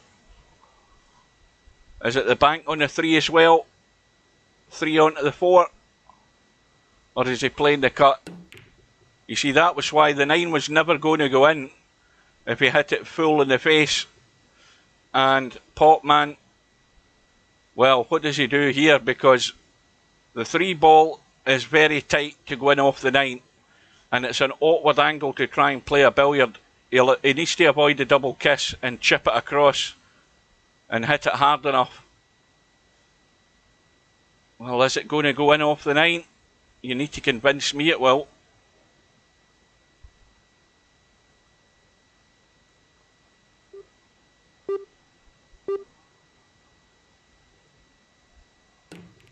It's gone in.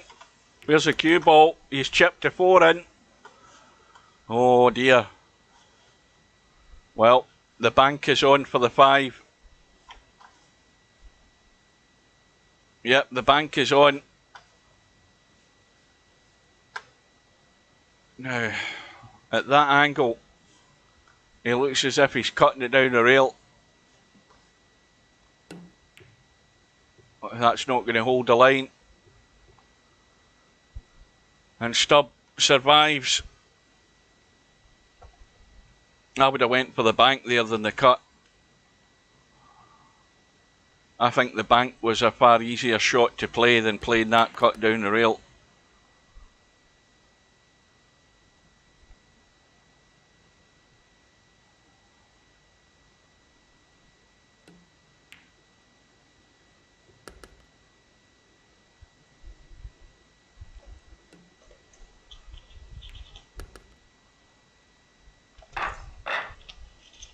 So now Stubb needs a ball and a shot, and he ain't getting it, I don't think. And once again, the 1 is on, but look at the distance that Potman has got to go to get anywhere near that 2 ball. And if he digs right into this cue ball, he needs to watch the right middle pocket here. If he gets too much into the cue ball,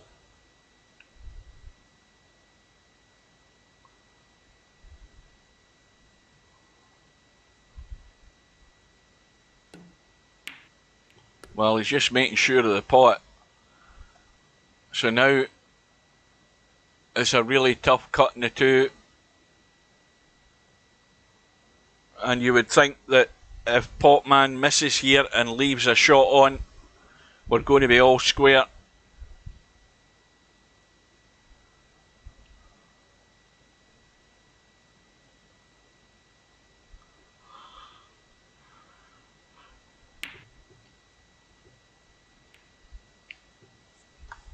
Well, he has left a shot on.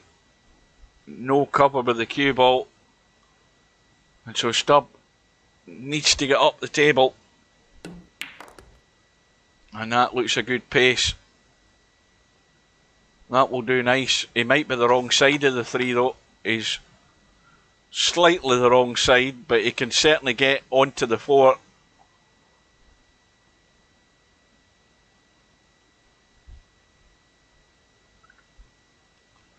Now, does he want to risk putting a fair bit of inside, or is he trying to stun around the angles? No, he's just trying to run it across. He's going to run into the 9, I think. That'll do no harm. The only problem is, though, is that he might not have a great angle in the 5 to get anywhere near good in the 6. He might end up having to play the combo with the 6 and 7. Yeah, he's the wrong side of the 5. So now he's got to take his medicine. Is he going to go all round the table? Yeah, he looks as if he's spinning it. Oh, this could end up ugly. It's going to be very ugly. Look where that's gone. And Potman may well still have a chance to pinch this match. Stubb gets the kick. He hasn't got the bank. Well, Potman, if ever you're going to have a chance, this is it. Just roll the 6 in. You're going to have an angle in the 7 and cut it nicely down the rail with enough pace to get the cue ball off the 2 rails and over for the 8. That's the shot. Well, he's going to end up going 2 straight in the 7. He should be fine though, but he's got to punch this in. He can't chicken out with a shot, because you've got to get this cue ball high enough to make the cut in the 8. So you've got to go 100% for this, no half measures. And now he's looking around. It's a straightforward enough shot. You've just got to hit it hard enough and make sure the cue ball comes back a bit, so that you've got a decent shot in the 8.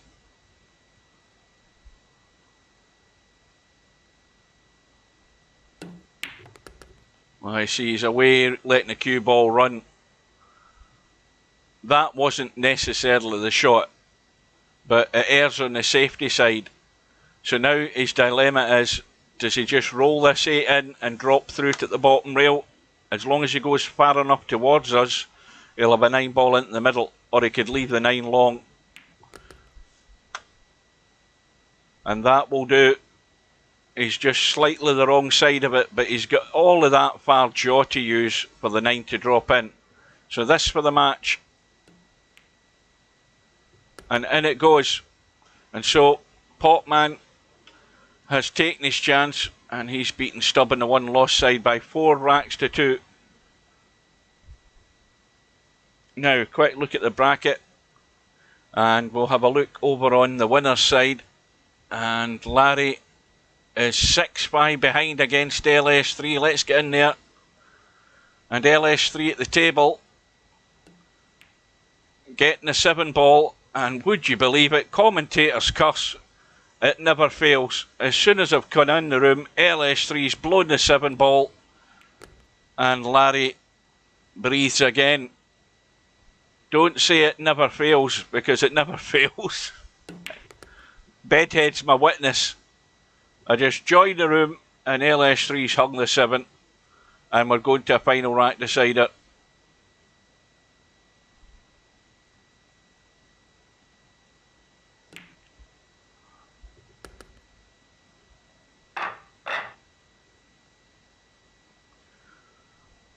I'm going to get the blame of that, I'm sure.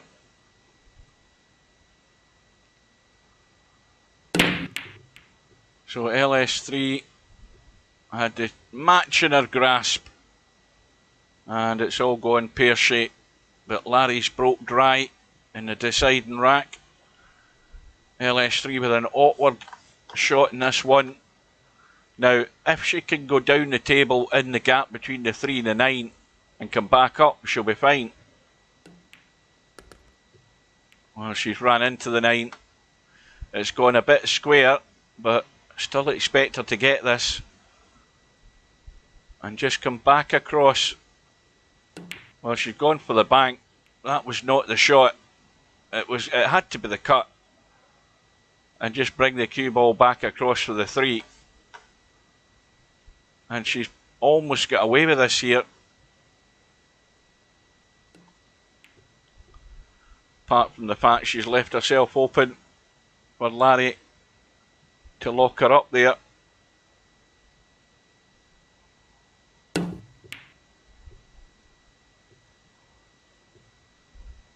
Well, the kick shot has worked as far as the hit goes, but it's not gone safe. Now Larry's got a problem.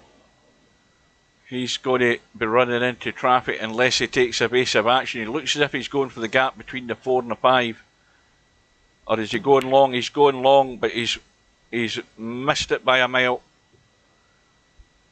That was the one to hold the cue ball for a shot in the 3, and he had the shot in the 3, but he's missed the 2 ball big time there.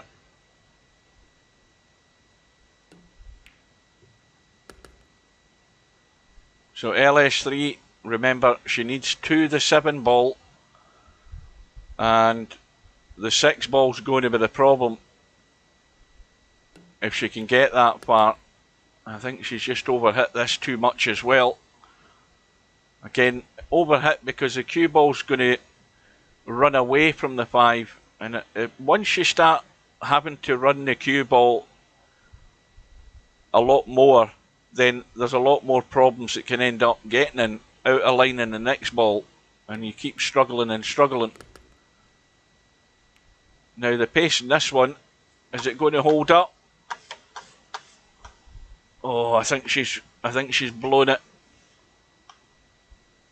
She can't get to the 5. I would be cross banking that every day of the week. That's got to go in. It's got to go in. I mean, you cross bank it to there. It's got to go in there. And then ride your luck with a shot in the 5 on the 6-7 combo.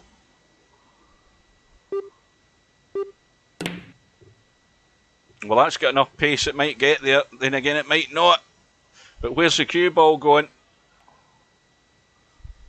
Now,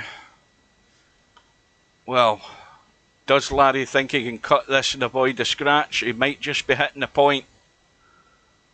He's having a look to make sure. But if he hits the point in this the wrong way, he might end up behind the 9. You know, he's okay. So it's the 6-7 combo.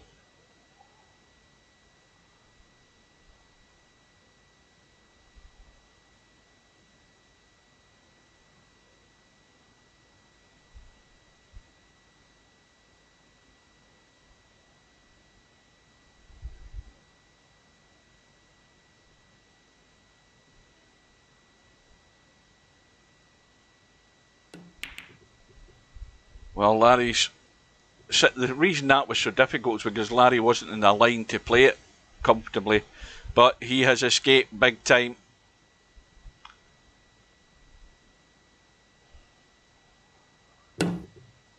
And that will be LS3's last shot in this match. Larry's got ball in hand to seal the deal. And there's a result through the winner's side.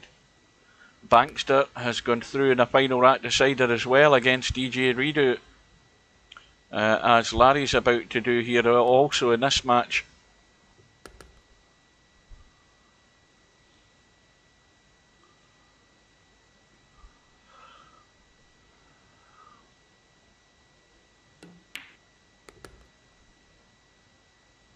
So Larry with a straight in 9 ball is going to win the match by 7 racks to 6.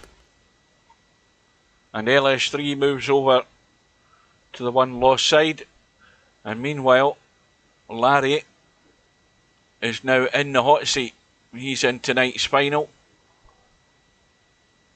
Sorry, no, he's not. He's in to play Bankster. What am I talking about? Well, that updated quick enough. So Larry's now playing Bankster. I can't see what the handicap is, but we'll see that when we get in the room. But meanwhile, is there anything else that we want to see here? Well, I think it'll be worthwhile watching the Spectre Dawn LS3 match on the one-loss side while that hot seat match is going ahead. So we'll head in, and we're waiting for both players to arrive. Race to 4, LS3 getting a handicap. What was it? It was on the bracket there, wasn't it? Oh God, let's have a look. What does that say? Is that the 6 ball or the 8 ball? It's the 8 ball that she's getting.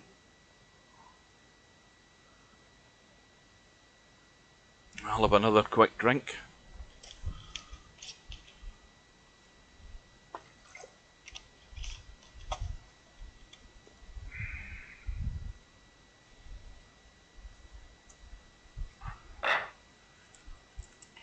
So LS3 has arrived. Spectre Dawn has arrived. And I haven't a clue. That might be LS3 in the top side there. I think that's Spectre Dawn's queue at the bottom. And Spectre Dawn looks to me that he's won the lag. He certainly has. So Spectre Dawn to break on a fairly straight rack. 3 ball goes in, and half a shot in the 1. Of course, the problem here is, does he dig right into the cue ball to draw off that 4 ball and get back up the table for the 2? That would be the shot. If he can make the cut, draw into the 4 and draw off the 4 to help him go back up the table. No, he's gone all around. That's an excellent shot. That is a cracking shot, that.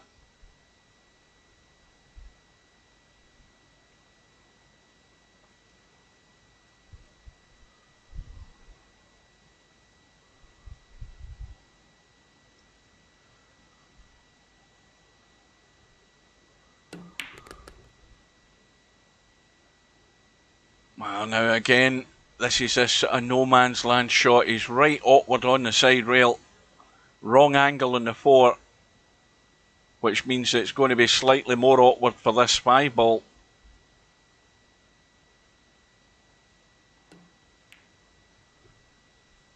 He's leaving himself the bedhead cut. We haven't seen many of them tonight. This is the first one.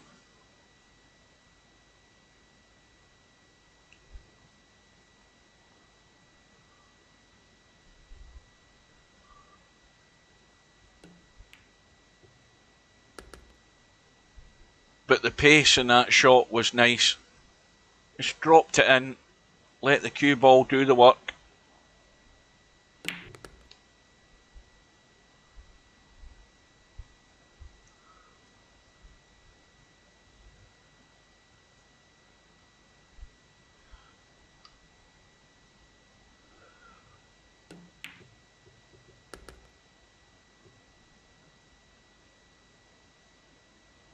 Well, it's a simple rule. It's a simple process. That's maybe, I don't know whether that's the right word either, but it doesn't matter what handicap you're giving away. As long as you're at the table, potting balls, there's absolutely nothing that your opponent can do, regardless of the handicap. And Spectre Dawn has done exactly what is expected of him. For a 2,300 rated player, if you get a chance, you run the table. And he is duly obliged in the first rack. And what's more, he's got a couple of balls in the break. Now, how hard does he want to hit this 1 ball to try and get the cue ball up the table?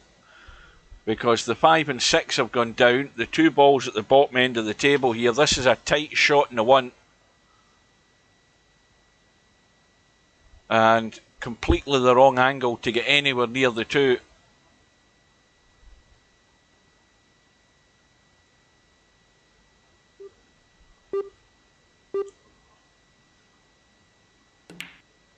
Yeah, that's a difficult shot. at the angle and line that he had on that, the 2 ball to start with, was difficult. Sorry,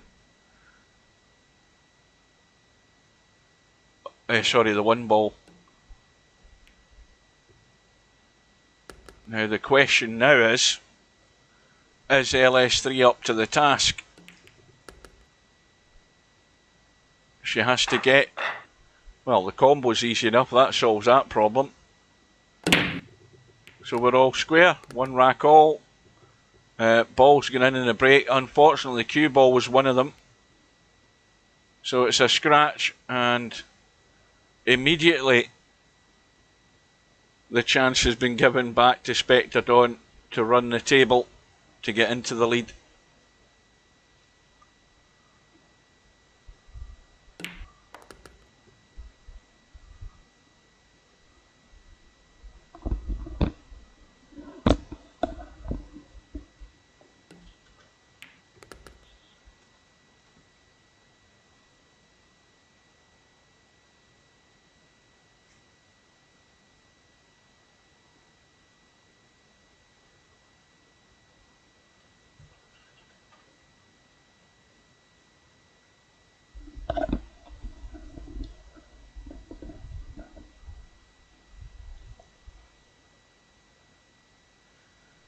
Well, this is not good shape.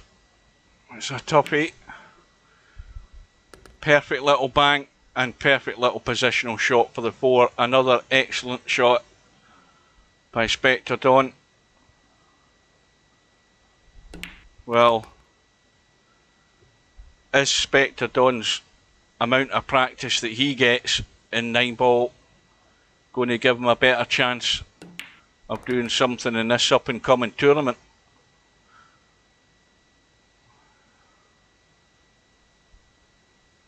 No advantage with jump cues in it, and it's alternate break as well.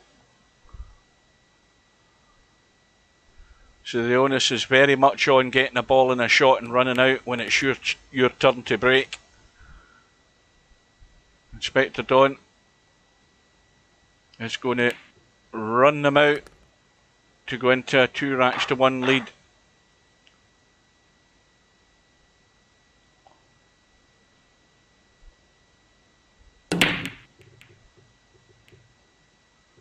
Six ball hanging, and nothing is gone. Now, can LS3 see the 1? And yes, she can. She can just get there. But too much juice on it. Way too much juice. Well, now she can try just bashing the 2 and stunning onto the 6 and hoping she gets lucky. Oh, the 9 balls get in. Oh, you can't get much luckier than that. Oh. And all of a sudden it's 2 racks all.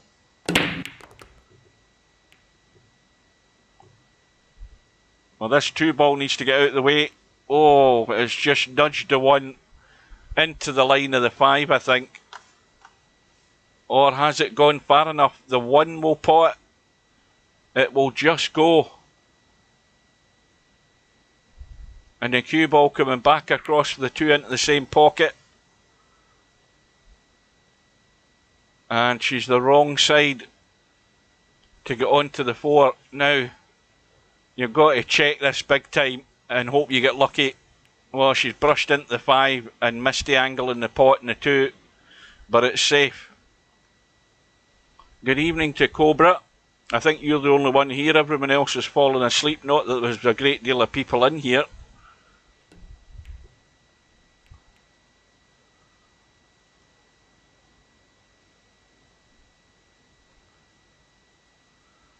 Well, that's not a bad outcome. Not difficult to hit the 2. Now, does the LS3 play this dead weight? Oh, no. And she's opened the game up, and Spectre Dawn should be out here. As long as he can get up the table for the 5.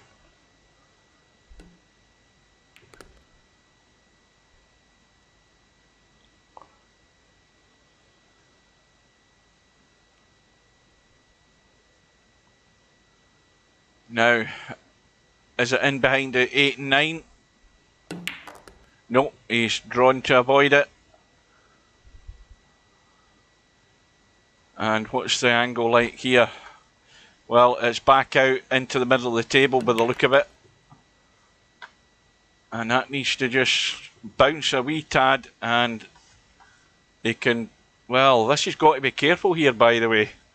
I think you've got to come back across to open up the 8. It's too tight the other side. Yep, that's a clever shot. You come this side, you open up the 8, you go that side, you've got to get really, really accurate to have any shot in that 8. I think it was far too tight. So he's did exactly the right shot there. Little bit of bottom and left kicks the cue ball that way. Little subtle shots like that are how you manoeuvre the cue ball in the right direction. And so Spectre Dawn is one away, but I think he's come up dry. But there is nothing easy here. This is a straight in one ball and drop onto the 8. Well, she's managed, she stunned it. If you'd actually run it in, well, the problem with that is look where the 2 is. Even if you'd ran it in and ran to the 8, you wouldn't have had much of a shot in the 2, but you could have played a lock-up safety on the 9. And, well, dare I say it, LS3's played her last shot.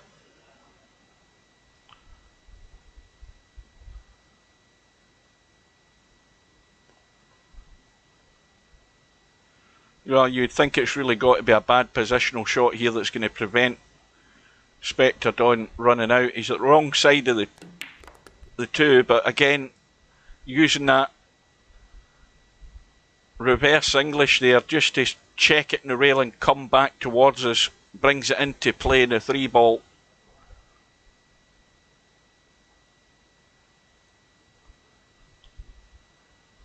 Well, if there's going to be a problem, it's from the 5 to the 6, believe it or not.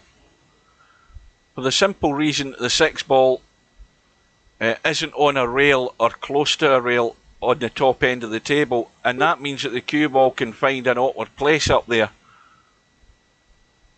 So that's the one that can go wrong.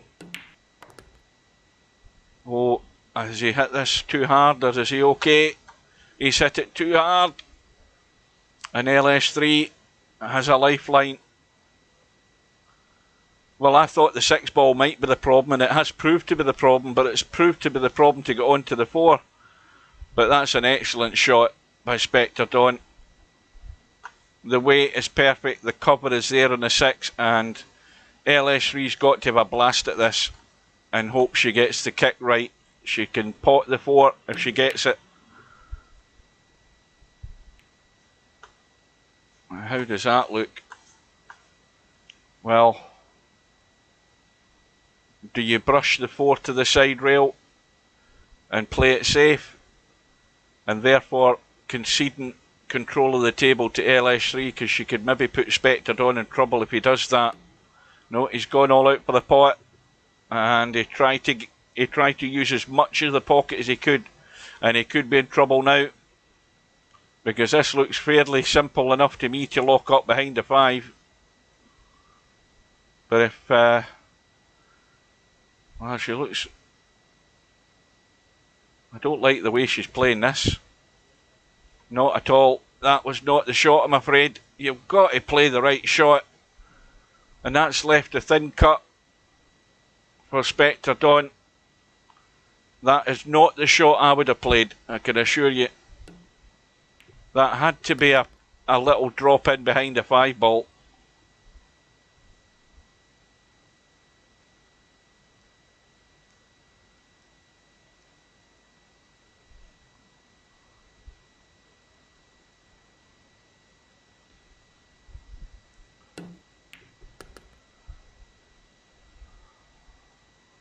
Well, I'm pretty certain that, well, I say it's not that easy. Spectre Dawn can either try and leave himself down the right and not go too far and still have the shot in the 7, or he can leave the bank. So he's gone long and he's got the shot. He just doesn't want to drop into the middle pocket.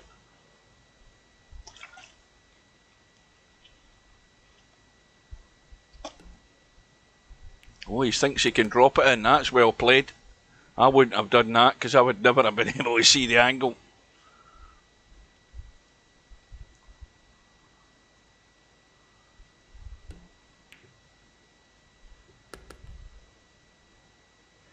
So it's looking very, very likely Spectre Dawn is through by 4 racks to 2. And LS3 is going to have to try again next time. So, well, the hot seat match is underway between Larry and Bankster, and Larry looks as if he's 3-1 up to me. Meanwhile, on this one-loss side, we've got Potman at 1 rack all with DJ Redo, and Spectre Dawn has just gone through. So what we will do is we will head into the Larry Bankster match. Larry 3-1 up. Bankster is getting a 5 ball, and if Bankster can bank this 4, is that going to have the legs to get there? Maybe not. It's going to hit the knuckle.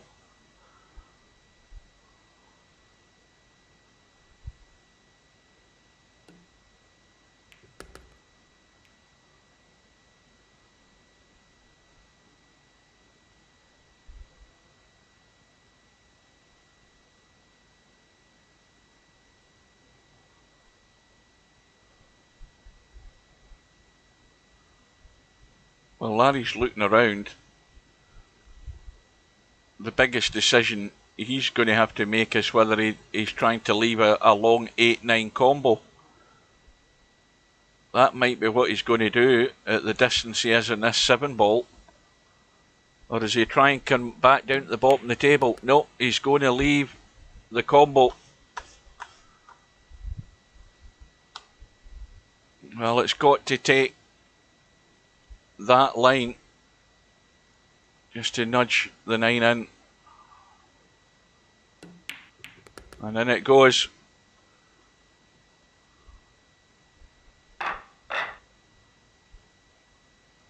So Larry, once again, like the Potman match previously, he's got himself into a strong position. 4 racks to 1 up. The break's dry, and Bankster's got no shot.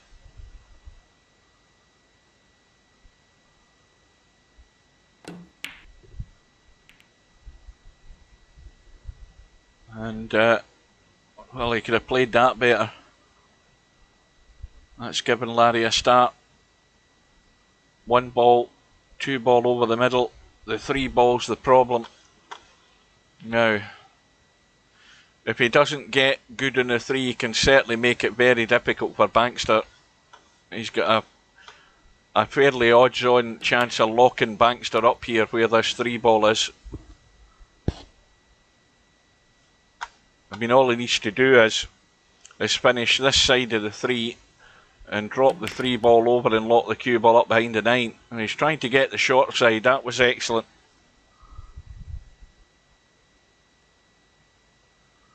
Again, it's excellent that he's got in the 3, but he's going to have to work some sort of semi-miracle here to get onto the 4. He's going to be running into the 9.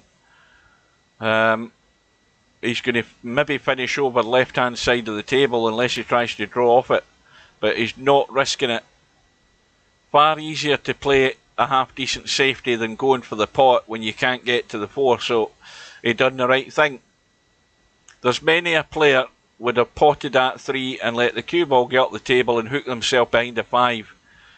You've got to know the limitation of the shot and what's available to you. And if a far easier safety shot can be played, then you can maybe benefit from the rewards of that. Larry's, well, he has a sight in the 3, but whether he can do an awful lot with it's another thing, because again, it's all about the 4 ball.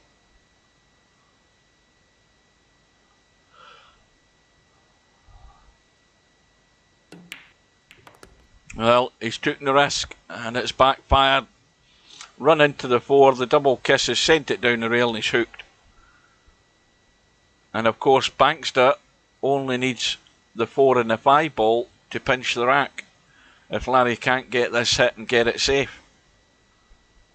Wants to hit it full in the face and punch it up the table. Oh, he's potted it. Well, there's a bonus. That is a big bonus.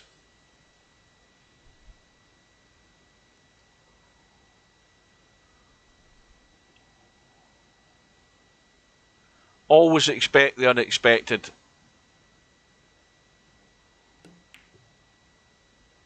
Oh, he's overcut that. Would you believe it? And once again, he's got away with it. Well, this Larry's getting his jammy stub. Well, Bankster thinks he can jump this.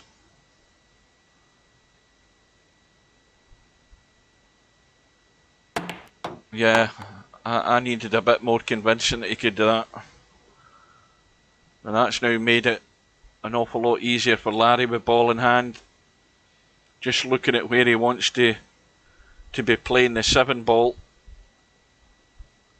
Making sure that he doesn't go too low in the 7, that he's interfering with the 9 ball. He might leave this somewhere over by the left middle pocket.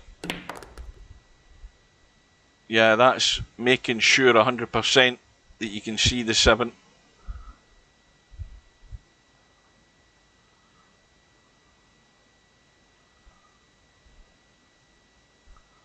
Now, all about the weight.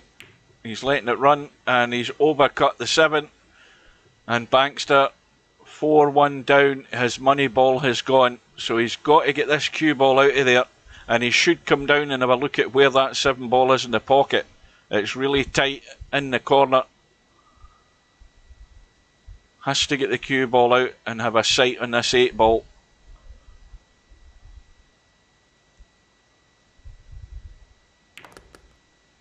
It needs to slow up. That should be okay.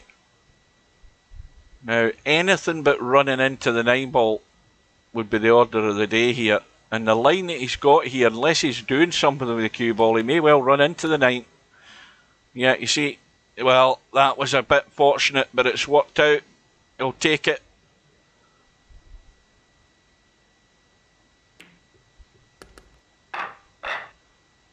So, trailing by 2 in the hot seat match, and a ball in the break, couple of balls in the break. And one of them was Bankster's money ball, the 5 ball, which comes back up, and I don't think he's got a shot in the 1. Well, that is just very tight past the 3, but it will go.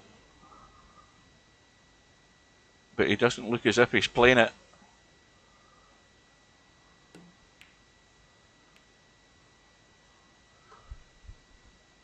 Now, that may well go.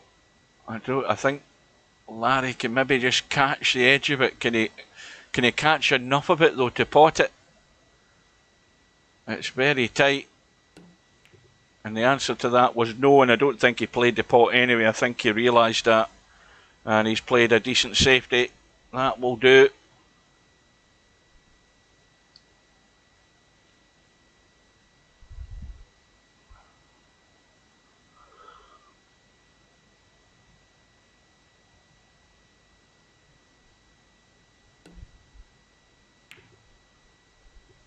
Oh, he definitely tried to go over behind the 7 and 9. It squirted out.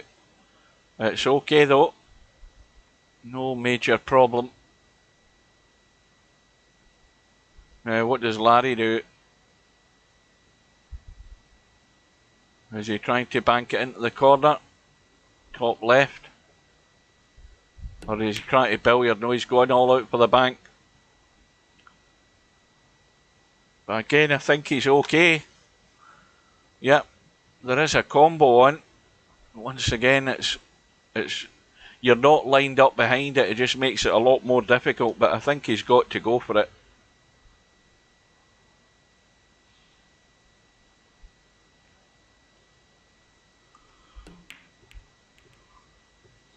Well, I don't believe he played that. I think he tried to sneak the one in behind the two there, but I don't think it was on. But he's got cover, but Larry will be out with the jump stick.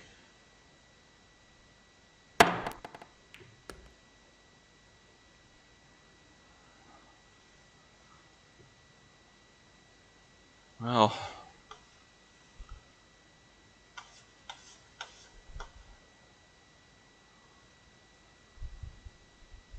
he's trying to squeeze this in.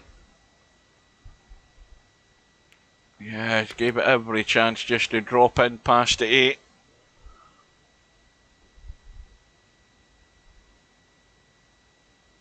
In the gap between the 5 and the 7.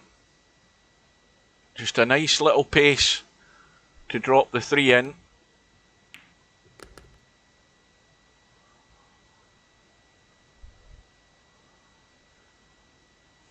Now, what's the safest route here? Is he just going to go forward, or is he going to draw off the 4? Or is he going to let it run? He can do 3 different shots here.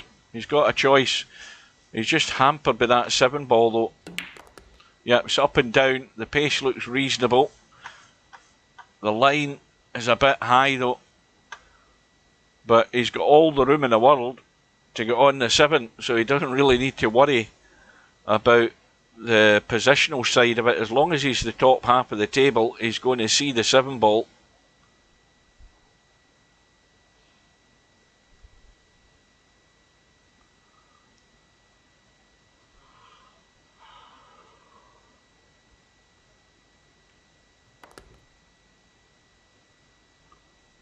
Now, quick look at this 5 ball.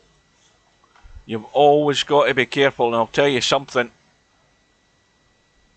That might as well be frozen to the rail. It's very tight. So Larry's got to be careful here, and he wants to get right over as close to the side rail as he can for this shot.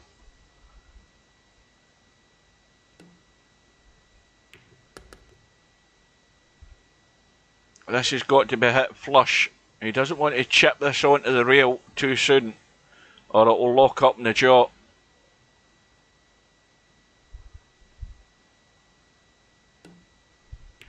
You see what I mean? That's how difficult it is when you're playing at distance. He wanted to be right over onto the rail for that shot, and he didn't get there. And it's given Bankster a lifeline. The reverse bank on the 9. No, he's gone for it in the middle. I would have went for the reverse bank. That would have been an easier line to get the double bank. And his chance is gone. And Popman has gone through against DJ Redo, 4 racks to 1.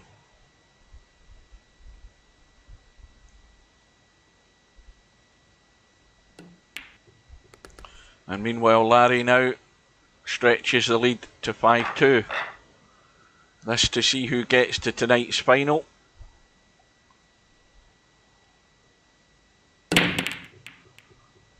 Six ball goes in. And I don't think... Let's have a look. Yes, he can. He can see the one. 2 balls over the corner pocket down here. 3 balls wide open. 4 is on. 5 goes into the corner. Now at a push, the 5 goes into the middle as well. Now Larry just going to drop the 2 in over to the left hand side for the 3 into the right middle. And he wants to be as straight on this 3 as he can. In fact, he's not going to get there, is he? Yeah, he's still got... I don't know whether he can just jab. I think he can just jab off this and hold the cue ball. Yeah.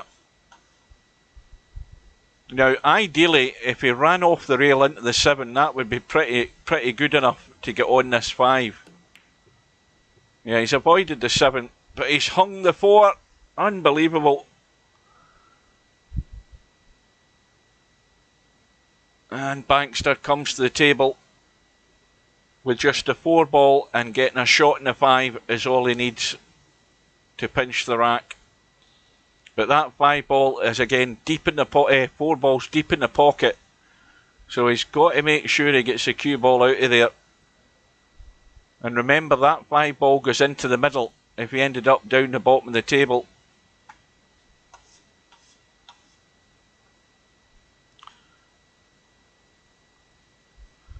So this to get back to within 2.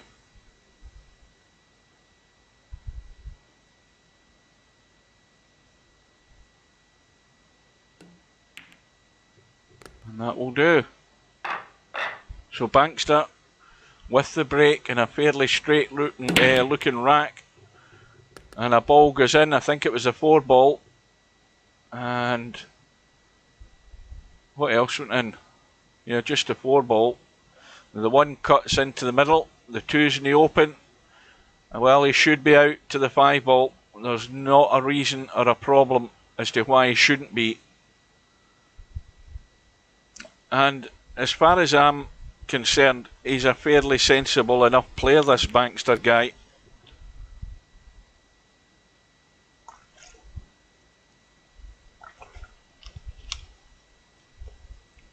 Just gone a wee bit much the wrong side of the 2. Now, does he draw off it? I think it'd be better to draw off it, go to the bottom rail and come out the left side of the 5. And that will do. Needs to get out into the table, and he has done. And again, a little soft draw off the 5 now, off the 3, but he needs to come back far enough. This is a stunning draw shot you want to be playing. Well, you see, he's left it square. He's just chickened out and playing the stunning draw shot with a bit more pace, but to control how far the cue ball comes back there. But he's okay. He's got the job done. It's back to within 1.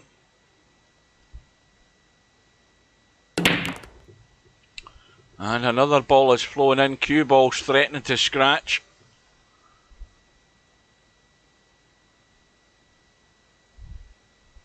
Now, this will cut thin into the middle. May well run into the 9 and 7 with the cue ball.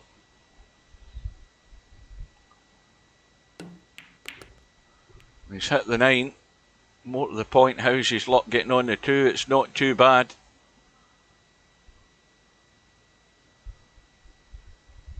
This is another little testy one, this 2 ball. But you've got to just be thinking about the pace all the time. Just got to keep the cue ball in play. And that's just gone too far. It's one of these awkward cuts, but he's got to have a shot in the 5, provided he can avoid the 6. And that's the problem with this shot. He's too thin on the cut. And now he's looking at something extraordinary here.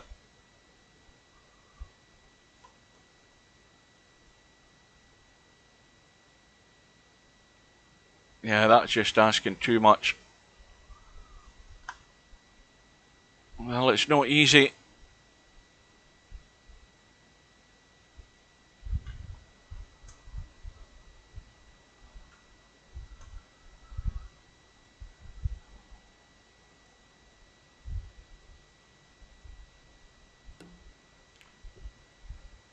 That was a pressure shot for Larry. He knew the consequences of hanging that 4 ball. He would have lost that rack there. But he should be home and dry now in this rack.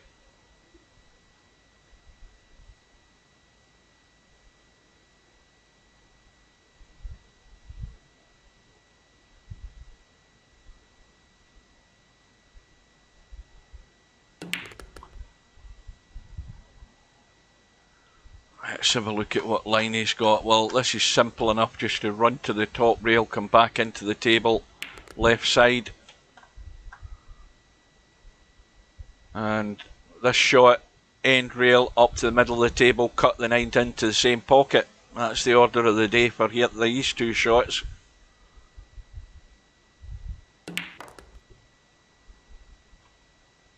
So Larry's going to be within 1 of making the final. Is Bankster going to have any further say in this match?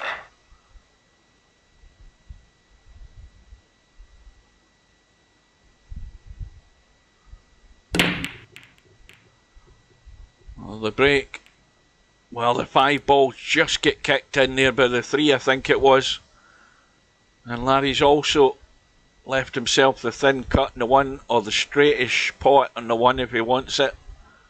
He'll have a shot in the 2, no problem. But the problem ball will be the 3. Well, he's hung the 1. It was not easy at that distance, that shot. But Bankster now get the problem. He has to get the 1, the 2, the 3. And in fact, tell a lie, he needs to get them all because the 5 ball's gone. I'd forgot about that. 5 ball has gone. So Bankster has to get to the 9 ball to win this rack. But he also has to get onto the 3 ball from this 2. Not an easy task. Oh, is he going to miss the scratch? Well, he's given himself half a chance here. It's an awkward angle.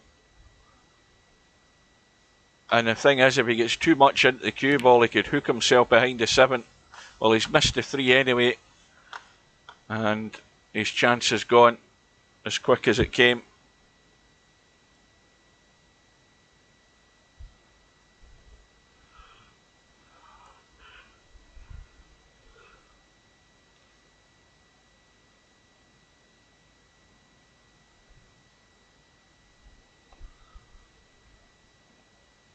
Again, there's problems ahead. And Larry's potted the 3. And he's left himself dead straight in the 4. So, in fact, there's a slight angle. He might go through off the rail and come back up this right-hand side. I don't know whether he's trying to do any miracles and stun around. But he can go forward and come up the right side, just past the middle pocket and leave the thin cut in the 6. Well, the angle was greater than it looked because he's ran into the 7, but he's still got a shot. How tight is this 6 ball though? Well, it's a wee bit further off the rail than that other 9 ball he had. It's still a tester.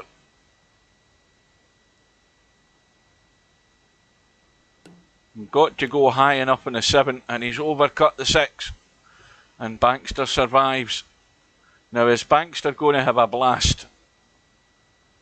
Or is he going? He can't see the left side of the 6. He can only see the right side. But he might be playing a blast billiard onto the 9 here with a cue ball. And that's more or less giving the rack away. But he's tried for the double kiss. And that was a sensible shot. Now Larry can go thin. Or he can play the double kiss as well. But if he goes thin off this 6, he can't really afford to bring it any further off the rail. Because if Bankster can see the 6 from anywhere on the table, he'll probably have a go at it. Well, this is an offer you can't refuse, as they said in The Godfather. You've got to go for the cut.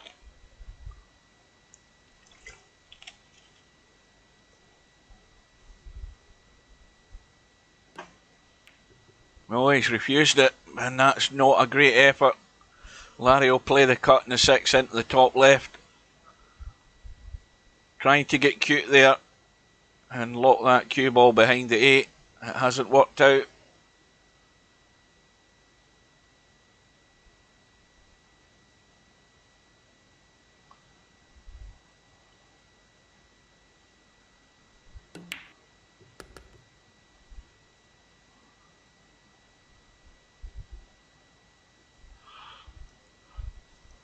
Now these are always testy little angles. You can easily push that onto that first jaw and just hang it. You've got to be 100% committed with these shots. You can't sort of chicken them into the pocket. You've got to go for it. Now that Larry's went the other way and he's overcut it. It's testy when you're playing at them at those awkward angles. Definitely. That's why positional play is of paramount importance in all forms of the game. And Bankster lives again. He's going to get back to within 1 if he doesn't have a disaster here.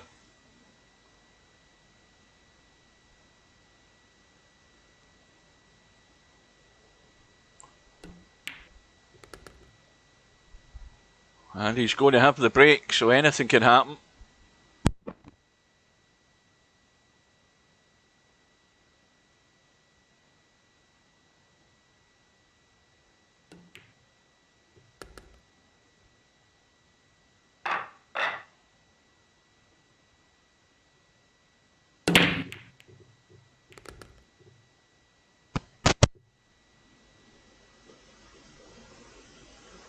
Well, what's happened? The 8 ball's gone.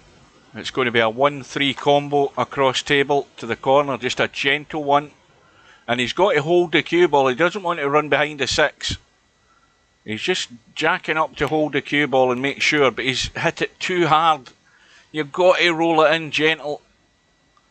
You've just got to play a draggy kill shot in that cue ball there. The pace had to be half what he played there to hold the 1 ball there.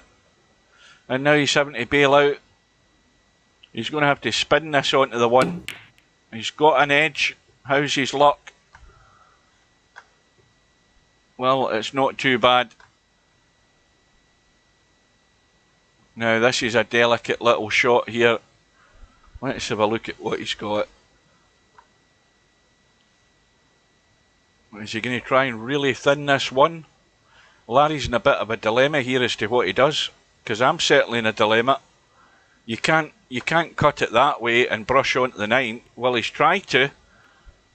He's tried to get in behind it. He hasn't got there, but at least he's left nothing on.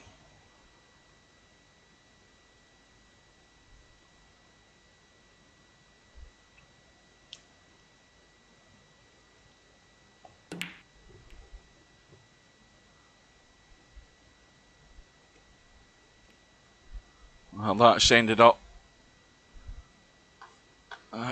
a bit ugly. It's an awkward angle to read the 1. He's going to run into the 4 and hoping he still has a shot in the 2. And he's missed both. He's missed the 1. And he had hooked himself on the 2 anyway had he potted the 1. So Bankster has as good a chance as he's going to get in this match, or in this rack, to square the match and go all the way. Plenty of room just to drop onto the 2. Now if he can drop at the right angle in the 2, he can just draw back. Well, he's missed the 1. Unbelievable. Look at the room he had just to drop that 1 in, and he's made a complete arse of it. And Larry should be all over this like a rash, and Larry's in the ideal position, because that's the shot I'm talking about. The little draw off the 1, just to drop in behind the 4, and now he should just run through. Just keep it simple and leave himself the slight angle, the right side of the 5, just to drop through onto the 6. Oh, he's gone the other way. Well, I'm not convinced that was the best way to do it, but Larry does it his way. I would have just run through.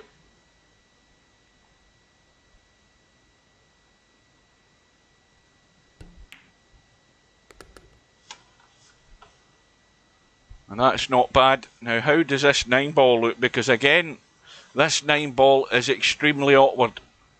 It's further off the rail this time though.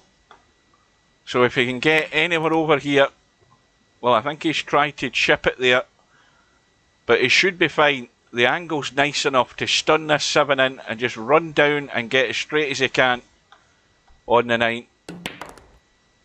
And he's got the helping spin on it as well. Just a wee bit too much juice on it.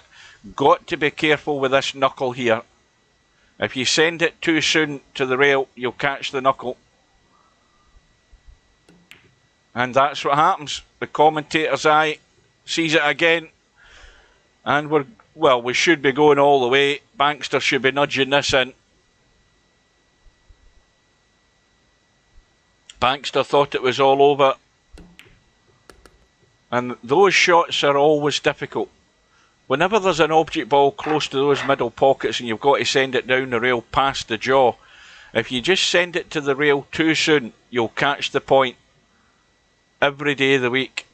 And Larry got caught out, and we are going to a final rack decider. And Bankster breaks off, but I don't think he's got any joy there at all. And also, he'll be in trouble in a minute. Larry's going to lock him up.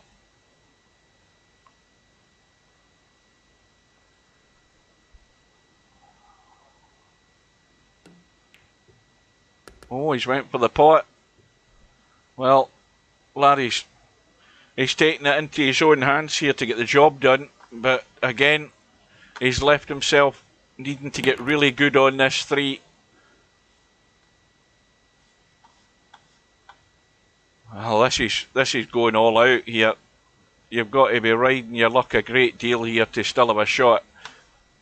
He thinks he can pot the 3. I think he can get to it, but he's hitting the 4. Is the 4 going to run into the 6 and hold over the corner? It's all about the pace. And, well, he's missed the 3. The 4 has come into the open. So, Bankster has his chance. And he only needs to get the 3, the 4 and the 5. And it's an awkward ball to start with. He's played it well, and he's nicely on the 4. Now, he needs to stun this in and get across for the 5. The 5's wide open past the 6. Full focus on the 4. He's ran across for the 5, and he should be home and dry.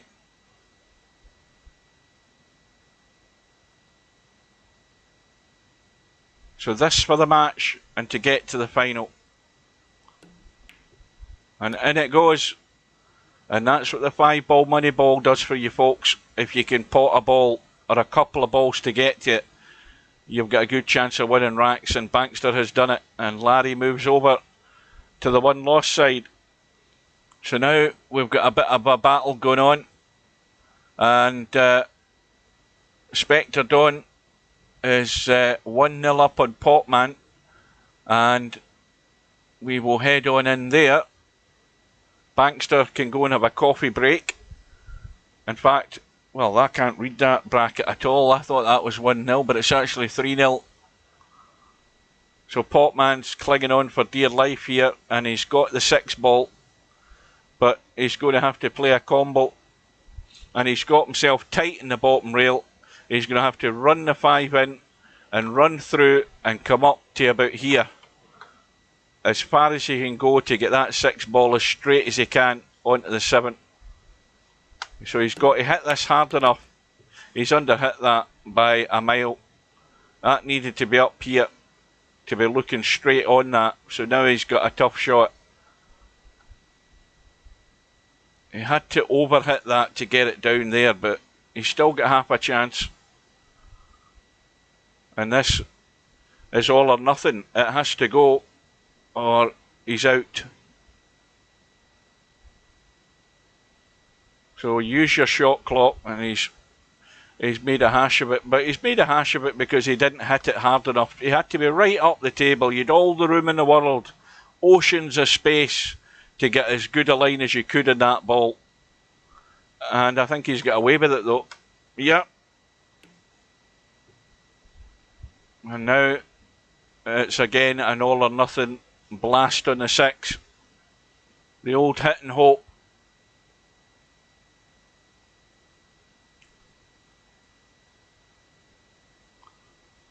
Give it a smack with the amp. Well, it's left nothing easy. This is not an easy shot. And again, the 7-ball, well, it's a millimetre or 2 off the rail. And again, not an easy 6-ball. So Potman has been given the gift of life with his first rack on the board with the 6-ball.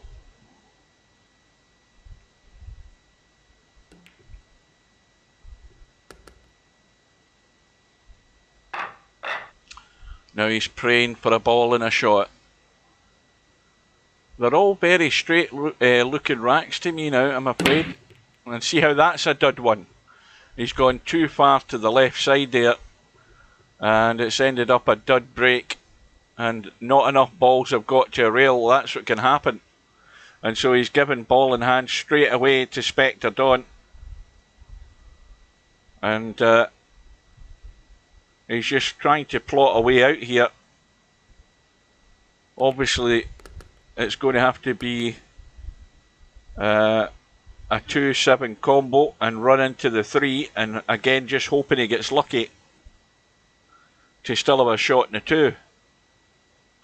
I don't think he can avoid hitting the 3. Well, he looks as if he's drawn past it, but he had to ride his luck and he's now hooked. See, that was always the danger with that shot. He took evasive action to avoid the 3, but the 2 balls ended up running loose. And Potman, well, he'll have a 2 ball. Now, has he got... I think he's not got a good enough line to get anywhere near onto 3, so he needs to take his medicine and come across. Again, he's gone too far, or he's not bounced far enough. So he's neither here nor there. Again, it's another combo which is pretty much dead set. So as long as you got the line in the 3, you've got to pot the 8.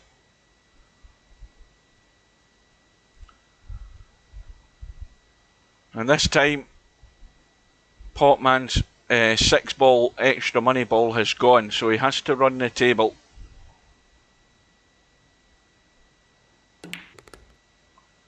Now that's a slightly better pace, but he's gone just a wee bit too far again. The cue ball's now running loose, and there's a danger here that if he draws off this and he digs in it, he could end up hooking himself behind the 9. He needs to draw away from the 4 to avoid the 9 and make sure that the pace is good enough to still be on the 5 and not hook himself. You've got to go right through with the shot. Well, it's going to be the bedhead high cut.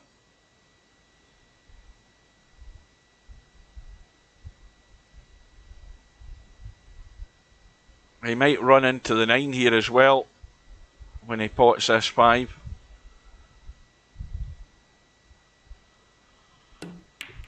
And he's chipped the 9, but it's not done him any harm.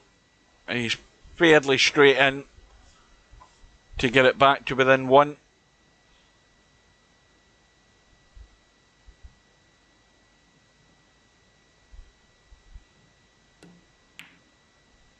And with the break and the possibility of taking this one to a final rack, he's still going to the far left again, but he's got a ball this time, but he's got no shot. 1 ball's locked up behind, what's that, the 4 ball or the 8 ball? 4 ball. Now, I think I'd be pushing up to the left side here with this shot. Now, you're then sacrificing control of the table, but Spectre Don's going to try and sneak over to the 6 here, I think. Unless he's going all out to try and make a combo. No, he's gone the other way. Well, he's not got the cover. And Potman has a chance to put Spectre Don in trouble here. Is he going for the bank? Well, I'd be trying to use some cover down this end of the table for that cue ball. Try and send the 1 ball down onto the top rail as we look, somewhere up there, and leave the cue ball down here. And he can sneak in behind the 6 from this shot. Well, you see, there's an example of chickening out in the shot. Right there. Not sure of what he wanted to do, and in the end he played a nothing shot. It's not an easy cut for Spectre. You have to be 100% convinced of what you're doing, and there was no evidence of that there. If there's anything you have to be in this game, it's decisive. It's decisive. I'll say that again. Decisive about what you're going to do, and Potman was at a loss really as to what he was doing. First priority is get distance between the 2 object balls. That's the first priority. If you get cover behind one of these balls down here, that's a bonus. But that's what he should have been trying to play. But what was going on in his head there, I don't know. This is a testy one. Just to jab this 3 ball down the rail. And he's managed to hold it very nicely. And this is going to be the ultimate punishment for Potman. for being indecisive. Spectre Dawn is not going to be like that. He knows exactly what he wants to do. Let's see what he's left himself here. Well, he can sneak in between the 7 and the 8 here. Just in the middle, in that gap.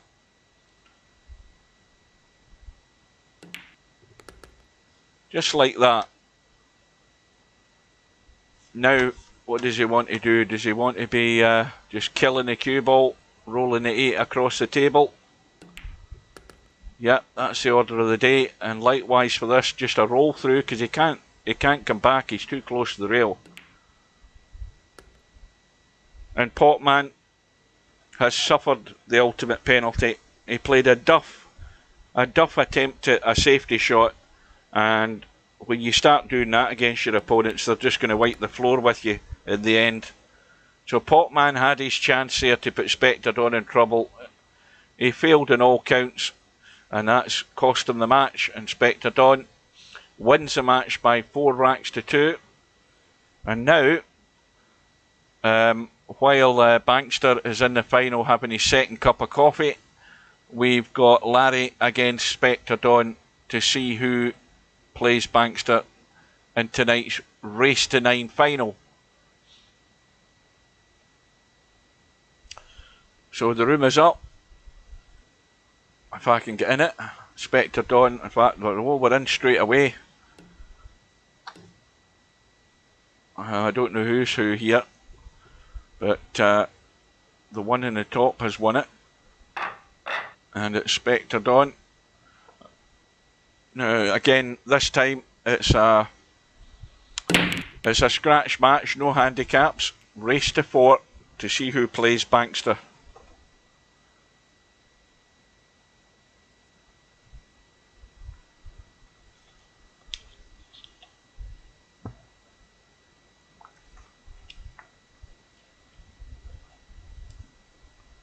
I'm going to need another bottle of water because there's very little left in this one.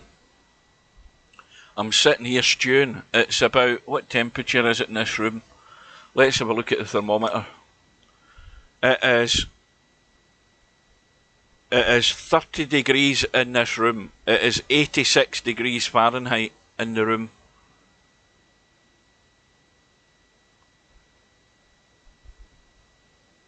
Yeah, it was, well, do you want me to be brutally honest, Potman? It was absolute shit, because you didn't really know what you were trying to do. I mean, what you should have been doing is setting that ball up the table and just chipping in behind the 5 off the side rail. Was it the 5 ball that was there, or the 6 ball? And bringing that cue ball down into the corner amongst the other balls, just to use one of them as cover if you get lucky. But what you played there was a nothing shot, and you got the ultimate punishment for it. Sold yourself down the river.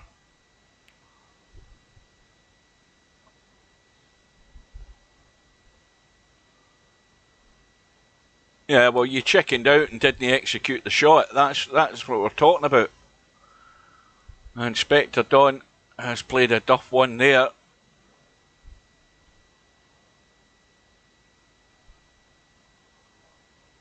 And that match that you had earlier, we were talking about, you know, what can Potman do to improve his game. And you need to watch your match from earlier on in the tournament and listen to the commentary, because there was a shot that you had where you were down here, right? I don't know whether you remember it. You were down here, and I can't remember what ball it was you were potting into that pocket, but your other ball that you were going to pot next was here.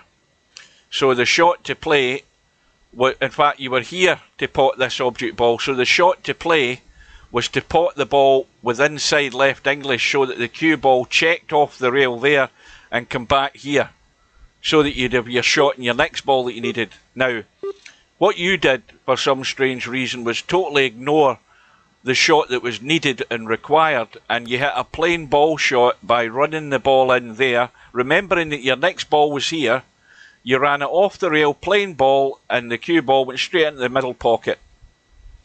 And that was an umpty shot, because it was never the shot that was on. You with your next ball being there, you had to check the cue ball to square it in a line off the rail. To stop it going this tangent, you had to divert the tangent by bringing it with the inside left English to check the rail and come this way, because then your next ball was sitting there and you just hit it plain ball straight in the middle pocket.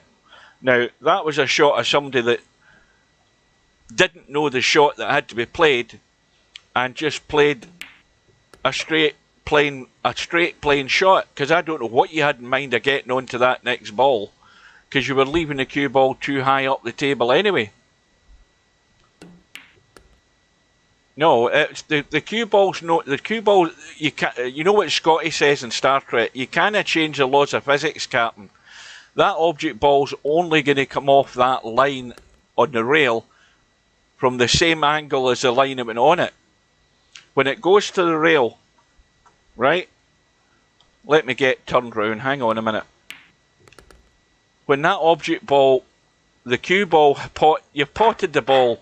So the cue ball goes to the rail on that line. When it goes to the rail in that line, it can only come off the rail in that line. Sort of like that. In this case, it went straight into the corner pocket, into the middle pocket. So to stop it going on this line that goes to the middle pocket, you must put inside left English on it, so that when it hits that rail, that inside left English forces the cue ball this way. Maybe not as exaggerated as that, maybe somewhere like that. Thereby taking out this scratch into the middle, and then you had your shot in your next ball which was in there. Now, shots like that should be more than obvious to anybody who's played VP4 for such a long time, but you shouldn't have been playing a high cut, because you have all the equipment that allows you to play the proper shot, which was to check it up and bring the cue ball under control rather than letting it run loose up the table. It's not a case about being happy to leave a high cut. It's about playing the right shot that gets the cue ball in a better position. And that was the duff shot of the night. That one. That's the one you want to watch. Right, that's me had my rant about that. Back to the match. The match to see who plays Bankster, and Larry's 1-0 up.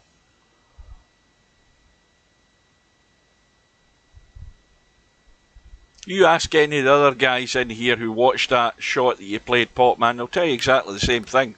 They'll not tell you they're not going to turn around and say, oh, I would have been happy to play the high cut. They're going to say, no, I would have played the same shot you're talking about. Check it off the rail and hold that cue ball under control. That's the shot you play. Cobra will tell you. Anybody who's played the game and knows how to control the cue ball will tell you that. That's the shot you should have played. But you played the most obvious numpty shot in letting the cue ball run plain ball off the rail straight into the middle pocket.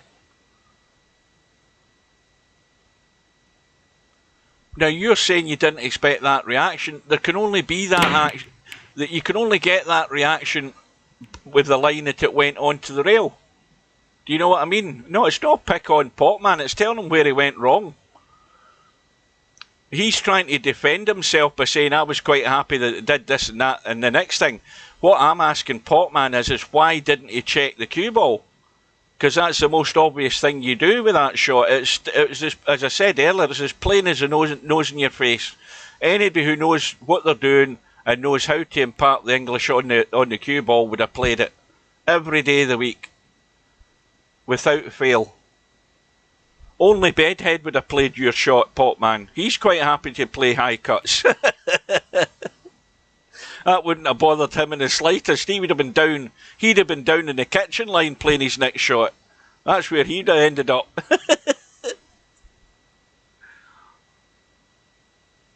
And are you still playing from 15 feet away from the table? That's the other thing I want to ask you. Are you still zoomed out to here when you're playing like that? Because that's why you're missing as well.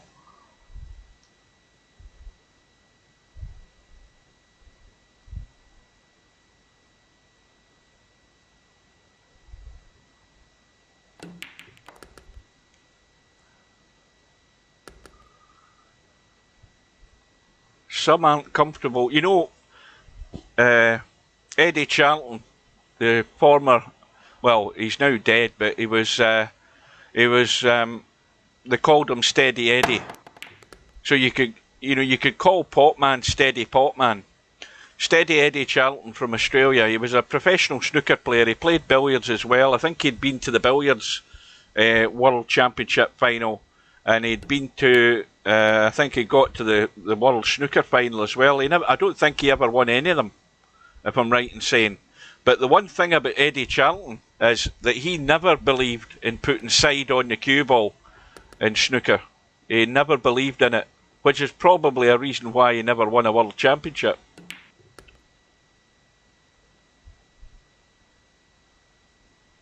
But the thing is, in any game, you don't need to put any side on, provided you get the cue ball on a string.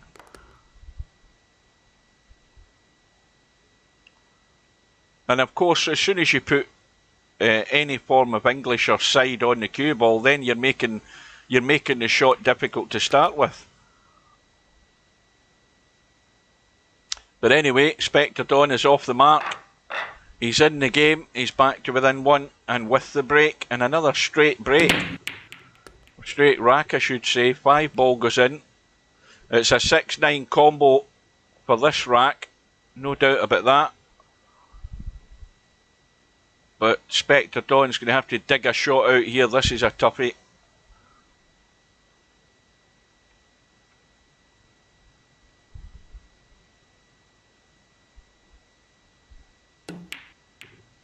Oh, he's went in off the 9. So it's not a 6-9 combo.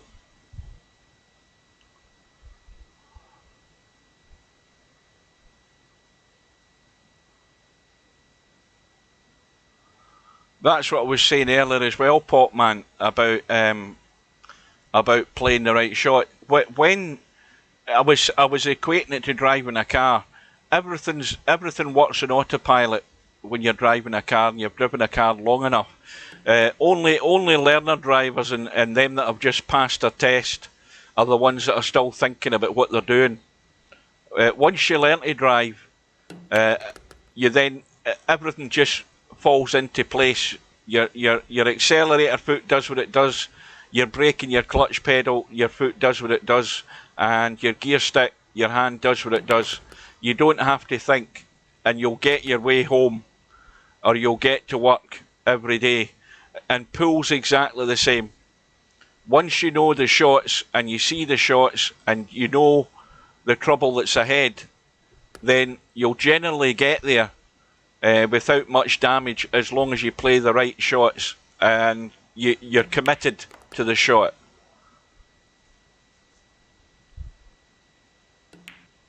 Well, Larry is trying to commit Spectre Dawn to the loser's bin for the night, because he's 3-1 up, needing one more to play Bankster. And there's no doubt, going to the side rail, you're going to get more of these dud breaks. If you get it right, the balls are opening right up, and Larry's got another ball in the break. He's got a shot to start with. Everything's on, and he should be home and dry. Now, he's just not gone far enough there. He wanted to run to the rail there and come further down in this 2 ball. He's now in danger of running into the 7 and 6 here. He's avoided that. He's put a lot of inside on it.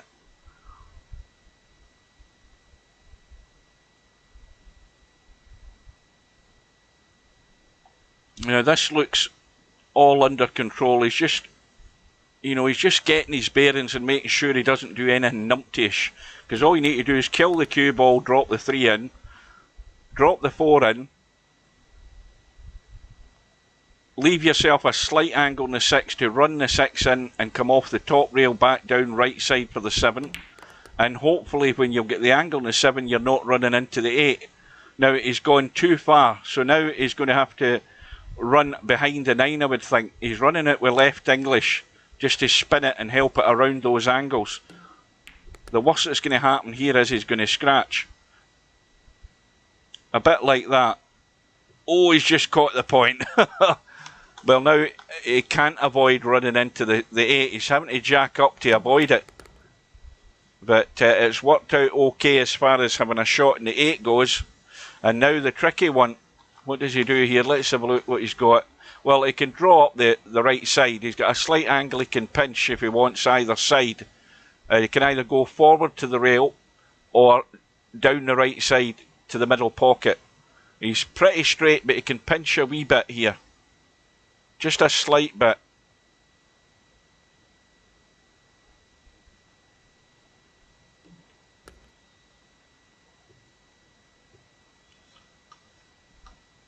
Well, now, this is the old no man's land territory. This shot, pick your pocket and hit and hope.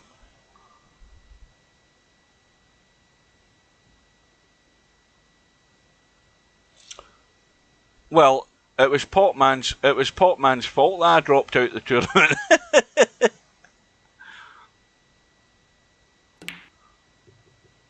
He told me that Stubb had signed up, and he told me about 2:30 in the afternoon, and I realised there was half an hour to go before the sign-ups were closed, and I went and checked that he'd signed up, so I bailed out. I says, I'm not playing in a tournament he's in that he shouldn't be in. So I made sure I got my money back. And Spectre Dawn has stolen it. Larry getting himself dead straight on the 9. And, well, it could go all the way, folks. Spectre Dawn's break. Well, it just seemed to die on him there, although the balls have opened, but nothing's gone in. Well, I wasn't thinking twice about getting out, because I was under the impression that Steve had let him sign up. Otherwise, why would he be signed up? But if he's just signed up of his own accord, I mean, the thing is what we don't know is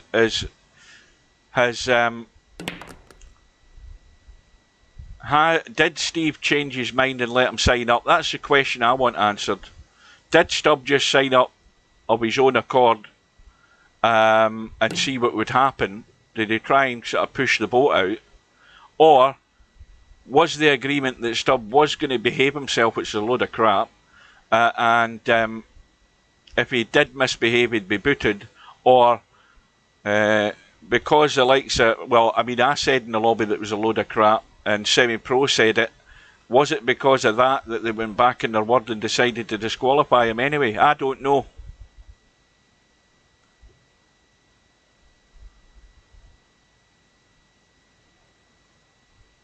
But I certainly wasn't going to. I mean, the tournament has been set there so that he wasn't to be playing in it because he ruined the last one. Simple as that.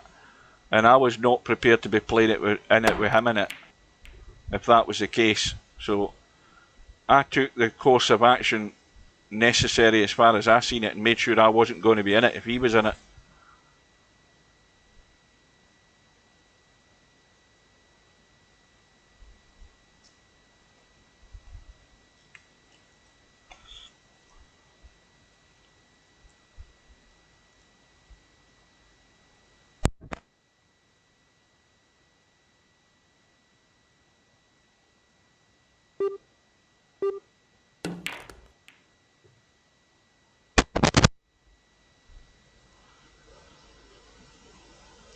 Well, Spectre Dawn, this is his chance to take it all the way.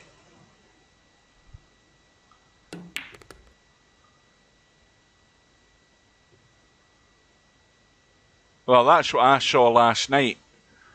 But obviously Stubb was just bullshitting as usual.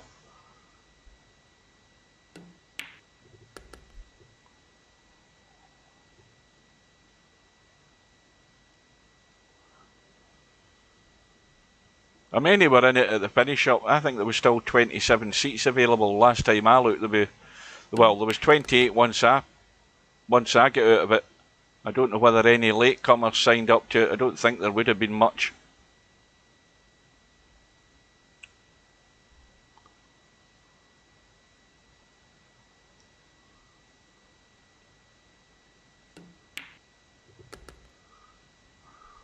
Well, it's odds on certainty that we're going all the way.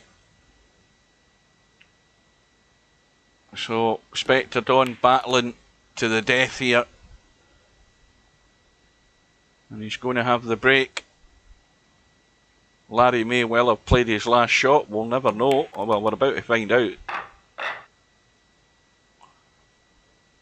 Another straight rack.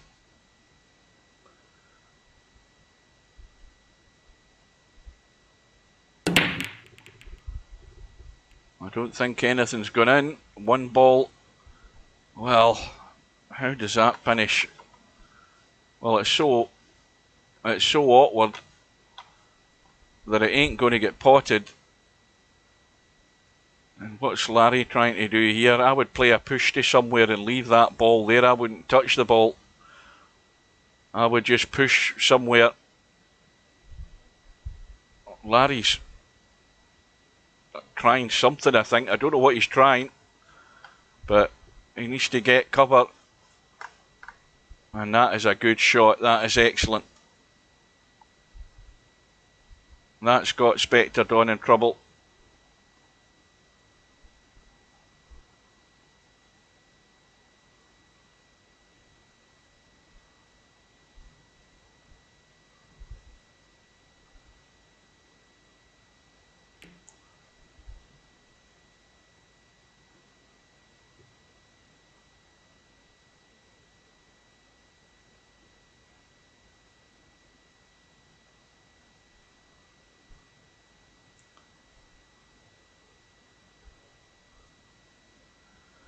Well, Larry has got his reward.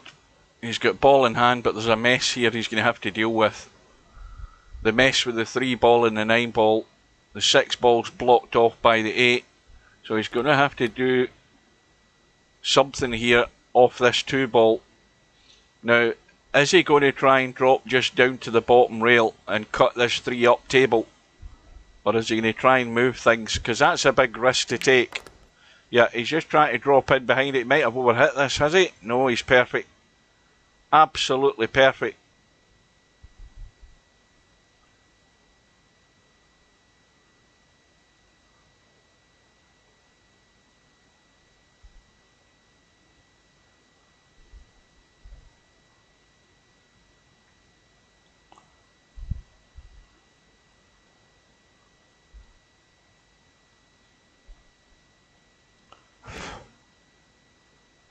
Oh, he's overcut it again, Larry.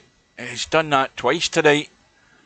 I can remember he sent it to the short rail.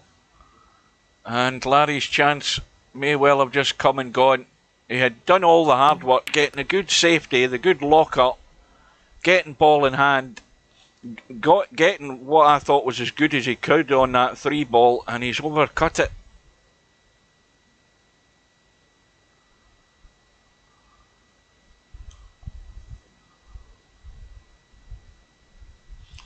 Well, that stuff in the lobby's no so bad. It's what he's doing when he's, you know, it's all the sharking stuff that he does in the room. That's a different thing.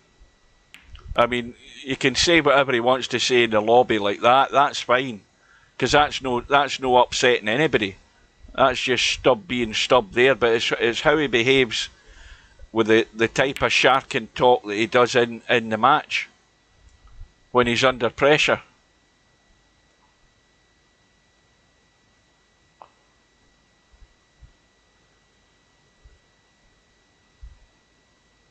Well, it's going to be the combo. Nice gentle combo to try and stop the 6 ball getting away, but it's got away. And Larry survives again. Well, that's what I said earlier. You know, if you're in a room with him and you know what he's like, the first thing you do is mute him. You'll never have a problem. The argument for some folk is you shouldn't have to do that if you're playing with the decency and respect that most people do in tournaments. You know, you shouldn't have to mute anybody if they're behaving themselves. But to avoid that argument, just mute the bastard and then you don't have any problem. Simple as that. That's the first thing I would do. And then, because then you're not distracted by the chat, and you do get distracted with it. Well, Larry, I think this time, I'm going to say it, I'm going to stick my neck out. He's played his last shot. It's going to be all around the angles here. Or is it the big draw with the risk of the scratch in the right middle pocket? Let's see what Spectre Dawn does. He could cut this in with a helping spin, get around 3 rails and get to the short side of the 7 off this shot. No, he's going across. He's running the 9. Oh, he's got away with it.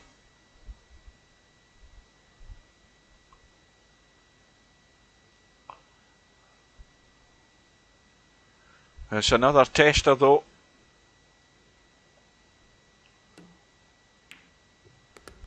But Spectre Dawn deals with it no problem. And so Spectre Dawn is going through to play Bankster in tonight's Friday night 9 ball. And Larry will be back again next week. So, what time is that? The tournament's been on for 2 hours. Sorry, tell a lie. 3 hours and 10 minutes. And we're into the final. And it's a race to 9. And Bankster's going to be getting a generous enough handicap. And we've seen... Was Bankster not in last week's Friday night 9 ball final? He was in one in the not too distant past. And he plays sensibly enough. And given the chance, he can take advantage of that handicap. I've seen him do it. Let's see what he gets. He might be getting the 6 ball or something like that. I don't know. He's what, 2,000?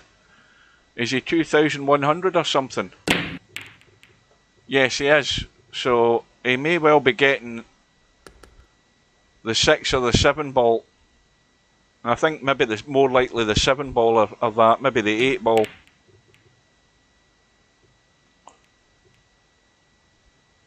Well, I'm going to have a couple of cups of tea once I'm finished with this.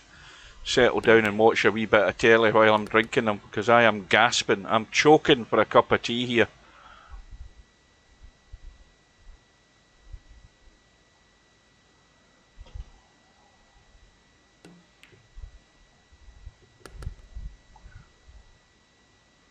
No, he's 2,100. Spectre Dawn's 2,300. He won't get as much as that, I don't think. It'll be...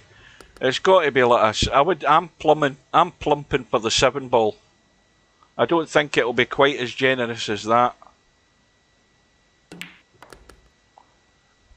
But even if it is, he still has to be given the chance to get to that 5 or 6 ball.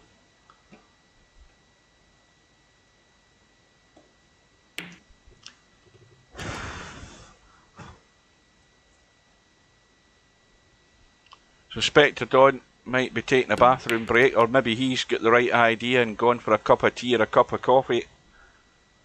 Just waiting a minute or two until he gets himself ready.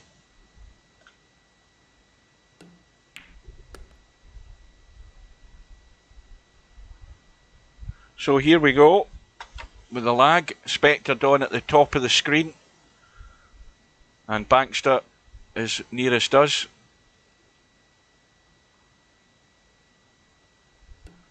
Well, Larry, as I said earlier, as soon as I got told he was signed up, I bailed myself out the door. I made sure I was out, because I didn't know the full story. If the story was what I was assuming it was, that he was allowed to sign up, then I made sure I wasn't going to be part of it. But now it might turn out that he just signed up out of the blue in the hope that he was going to be left in. So he's just wasted his money. I made sure I didn't waste mine though.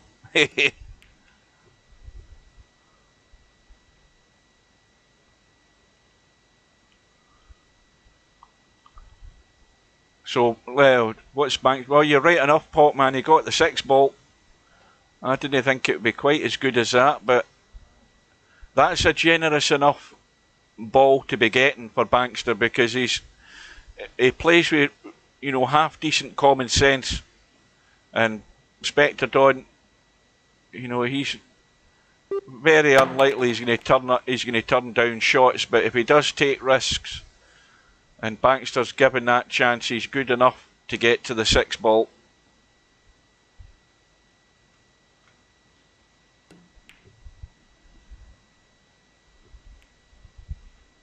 Well, while they're warming up here, let's have a look. That's what we'll do.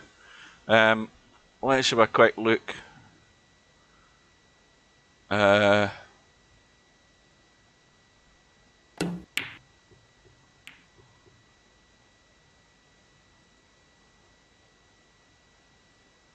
This is taking a bloody age to load again. So, how many... Somebody do the arithmetic for me. How many seats were left? 28 or 26? 28. So what have we got? This is my first look at the bracket. Who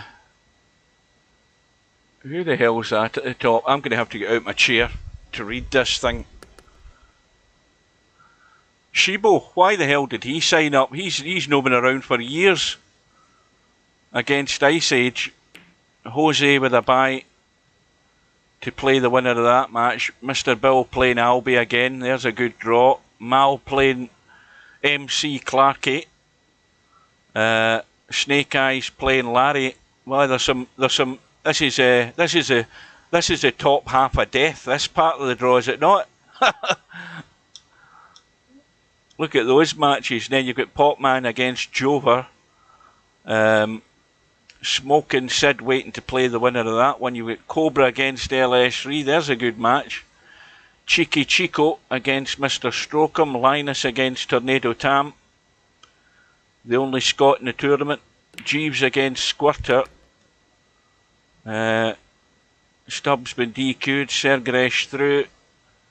Simanx was, I thought he was Scottish, maybe I'm wrong, against Bankster. Hazard against Christian. Acero from Japan against Apollo. Tommy Yu against Semi-Pro. No, wait a minute. Tommy Yu waiting to play the winner of that one. Semi-Pro against Bedhead. Quagmire against Mooncake. And Spectre Dawn against Shaft Tracks. Well, there we are. Aye, so that top half's a bit of a hodgepodge in the bracket.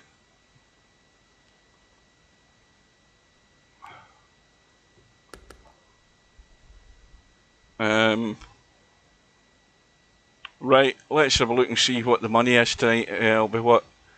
First and second. First gets 575, second gets 2, whatever it is, 90. Excuse me, I've had a drink now, the hiccups start again.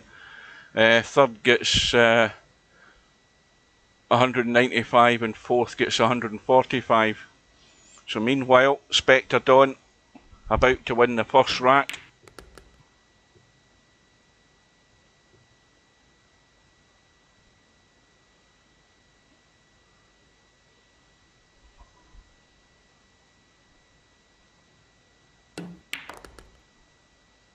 Oh, aye.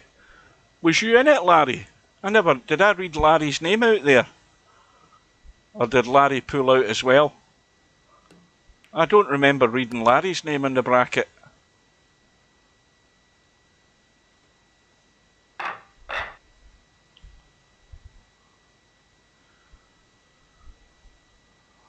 Maybe I read it because I wasn't listening to myself. Oh, you got a bye.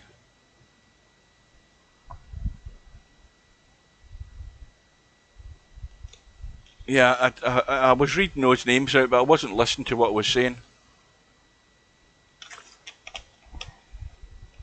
I'm in dire need of caffeine, that's what I need. Caffeine and a sit down. Well, we've got a mess here in this rack. Bankster's missed a one. Hook Spectre Dawn on it. And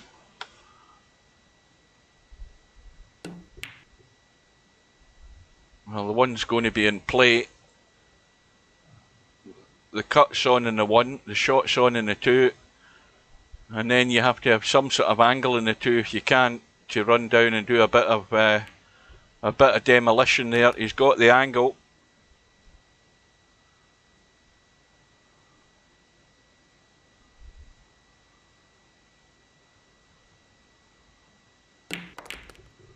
How's his luck? Not too good.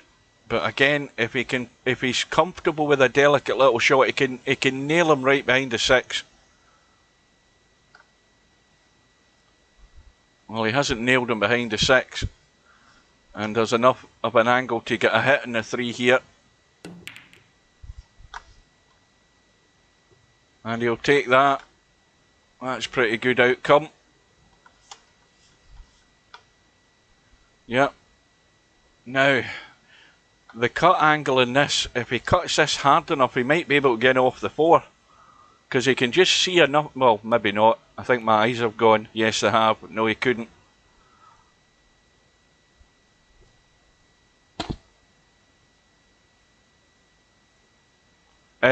The answer to that is as I said to Semi-Pro earlier, that just depends on the time that matches are played. As far as co-commentating goes, that's up to whoever.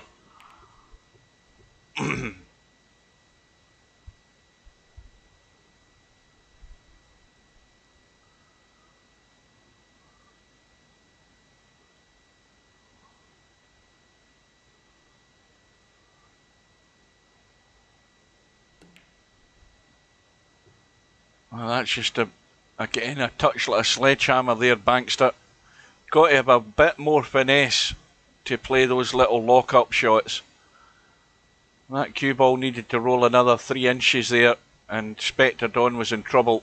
So there's a refinement needed on touch, which is what's lacking in a lot of players. You need to have that touch. I don't know what Mal's doing. I've not spoke to him at all. I don't know what he's doing. I think he was talking about, he was not saying that on the tournament page on the comments. This that he was trying to record some of them. I don't know whether he's just going to record them and put them on his channel. As far as streaming goes, I don't think Mal's done any live streaming. If he has done, he's maybe done it on Twitch. I've never seen him doing anything on YouTube. It's all just stuff he's recorded and uploaded. I've never seen... I don't know how active his Twitch channel is. I believe he has got one.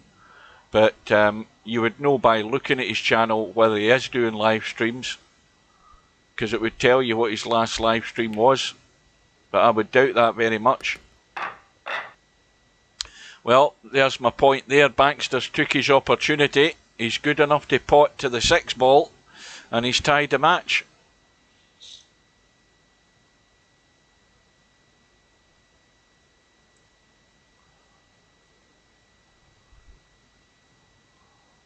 I would sooner live stream every day of the week than going to the extent of what a lot of guys... Now, fair enough.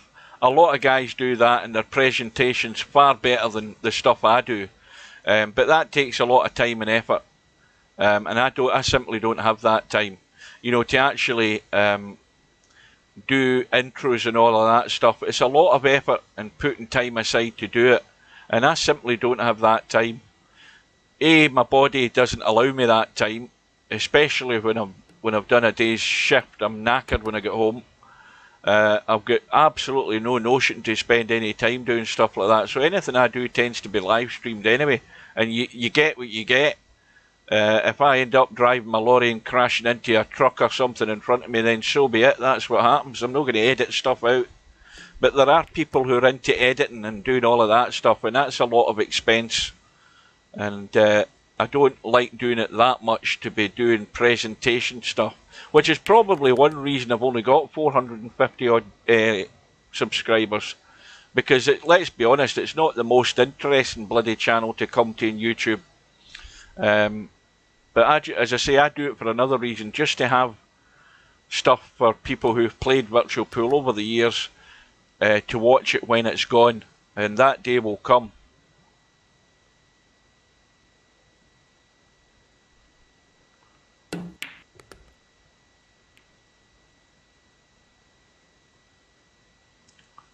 And the other thing I've got is, I mean, I've got, you know, you've seen me do what I done when I was using, what do you call it, XSplit Broadcaster.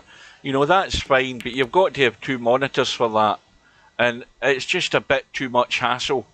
You know, I've used it in the past there for, you know, the big finals occasionally. It's just the effort that you have to put in to set it up and go through the rigmarole of having the second monitor up and running, trying to read the chat on it, which I can't. And then having to configure buttons in your keyboard for the shortcuts. You know, I've sort of given up the idea of that, and I'm quite happy with XSplit Gamecaster for what I use it for, because as I say, the new version I don't like at all, because it's more like Gamecaster. It's taken away the simplicity of the original Gamecaster, which is what I still use. And it's something I bought and paid for, and now you can have Gamecaster totally free. So anybody who wants to experiment with live streaming, it's now available totally free, doesn't cost you a penny. You can just download it and install it and try it out.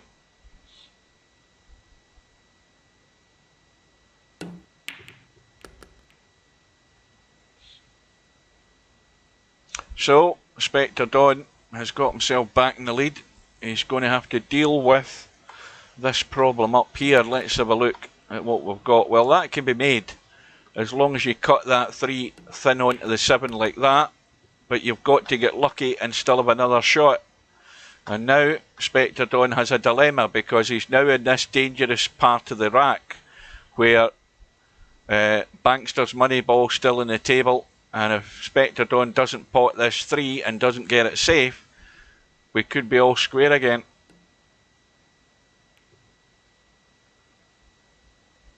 And Spectre Dawn not taking a risk.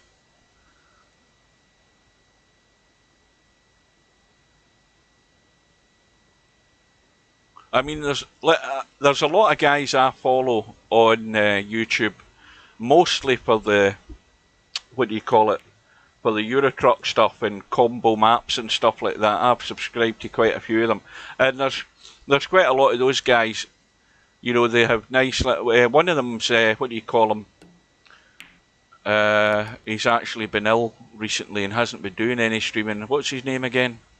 Oh shit, I've forgotten his name. But anyway, he does map combinations for Eurotruck and American Truck, and he does it very well. And he also makes little reviews on different maps, and he does a little video, and it's very well presented. But that takes time and effort to set aside and do that editing stuff, and I don't know enough about editing and using those. I've had that kind of software, but it's you know, I tend to only ever use it in the simple side, just to maybe stitch 2 videos together. But you know, and fair enough, if you're good at it, then, you know, if you make short and sweet videos, then, you know, it's not something that's going to bore people for hours like I do with the truck driving. I mean, I did 4 hours this afternoon, and I had about 2 viewers, and one of them was Potman.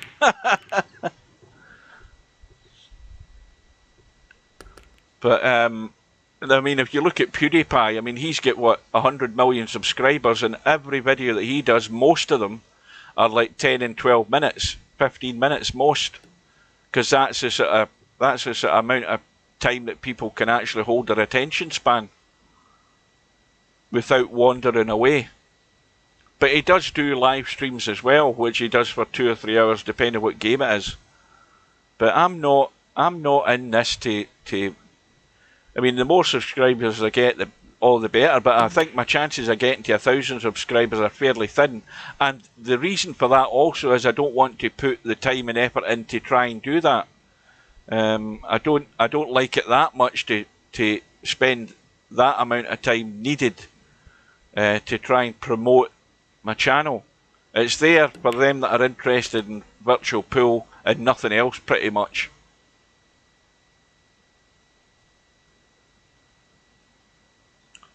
So Spectre Dawn is opening up a lead here, and Bankster is in danger of losing touch if Spectre Dawn gets full control.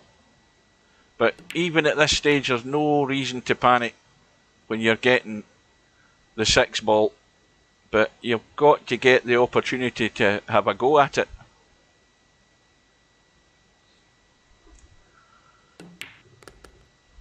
Pace looks good in this. It just needs to keep running, just so he can comfortably pot the 5 and drop onto that 6.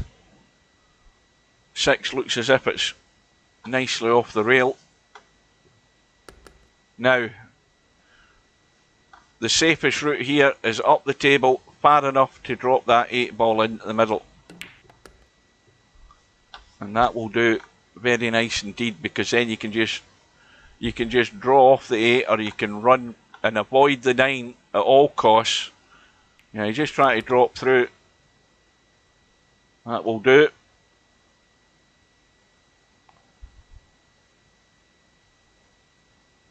Well, Spectre, see, the one thing that's amazing, and it's always amazed me, there are channels on Twitch and YouTube, and if you type in some of those, if you just type in 8-ball pool PC game on YouTube or Twitch, you'll be amazed at the not only the channels that are there, but the amount of subscribers they've got. And this is people watching a shitty top-down pool game. They love it. But that's because people, I keep saying, they want instant gratification. It's probably the biggest reason that there's 100-odd people in playing Shooters Pool, and there's 33 playing in Virtual Pool 4, because Virtual Pool 4 is too hardcore. It's as simple as that. That's probably the biggest reason. Virtual Pool 4 is hardcore pool, i.e. you get out of it what you put into it. The more you learn, the better you become at the game, the more success you'll get. And there are far too many more people going around who aren't prepared to do that. They would much rather have that aiming aid, all of that sort of stuff that you can get in Shooters Pool, to let them enjoy their game the way they want to play it. Virtual Pool 4, you don't have that option. It's play it hardcore or nothing at all. There are, I swear to God, the 8-ball pool is, I think that's what they call it. It's probably one of the biggest pool games that you'll see on YouTube or Twitch, and there are thousands of, there's not only that, there's thousands of people watching it, hundreds, and these guys have got loads of subscribers, and that's all it is, a crappy top-down pool game where there's no perception of depth or anything. It's just, and they've also got the aiming lines on it as well, which is even more laughable. But that's apparently what the punters want. You give them what they want, and plus the fact the game's free to play. Although you can obviously buy your way to success by getting better stuff and all that, or nicer looking cues and whatever. You know, that's the sort of the hidden side of it, things that they want you to buy. But you're not obliged to buy any of them.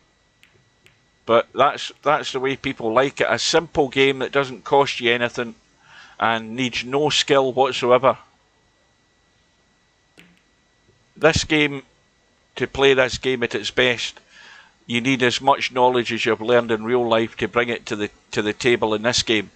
And unless you've done that, then you're just going to be one of the also-rans that play the game. You're not going to be going deep into tournaments. And that's, I'm afraid, what's probably the downfall of Virtual Pool 4. Shooters Pool's given the punters what they want, and, you know, customers will vote with their feet. They'll do that for any product that's on sale. They'll vote with their feet, and they'll go by word of mouth as well. That's why they're regularly getting over 100 in Shooters Pool, and VP4 gets nowhere near that, and never has done, and never will do either if it continues the way it is going to continue.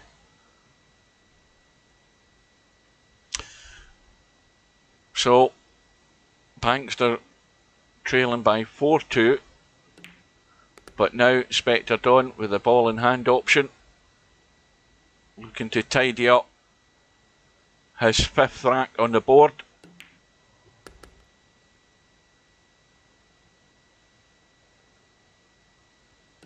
That Yahoo pool, I think, was one of the most popular games, top-down pool games. I think it had tens of thousands of people playing it. I don't even think I ever loaded that game and tried it, because I just look at it and condemn it as shit and didn't get near it. And I wouldn't ever demean myself to play anything like that.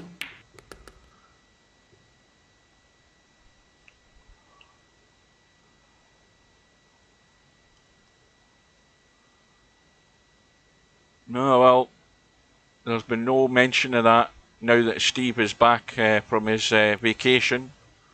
There's been no mention of it. So the assumption is he's still working on it. But then you ask yourself the question, what's the point in having leagues when there's only 30 odd people in the lobby every night? Because they'll very likely end up like, I mean, it's a great idea with the greatest intentions, but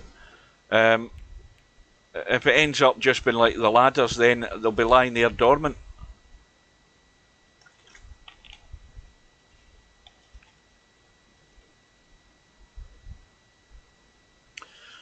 Now somebody's going to have to take a risk.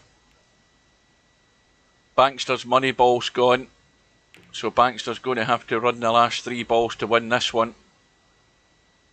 And so someone at some point is going to have to take the risk. Now there is a possible bank on here, but you're only going to have one go at it because the 8 balls blocking the path. So somebody's going to have to either go for distance and nailing that ball to the rail, or they're going to have to risk a cut or a bank given the opportunity, or we'll be here all night.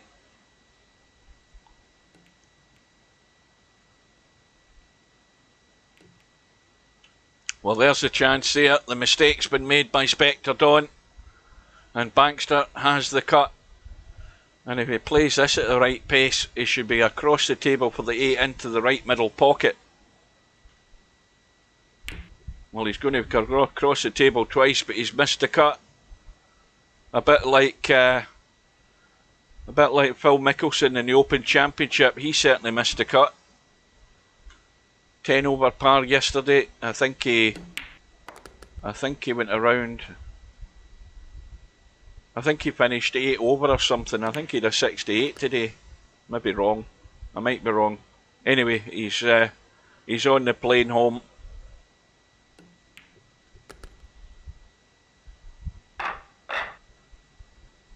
So Bankster had that chance and it came and went, and it's now 5-2 to Spectre Dawn.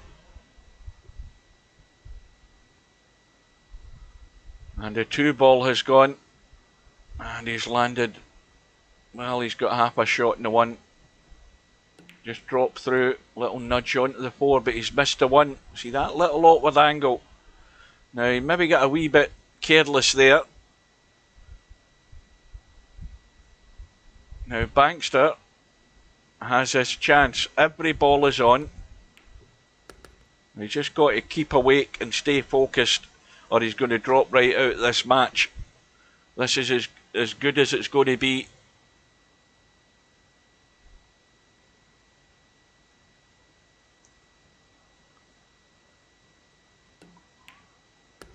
How do you play in these types of things?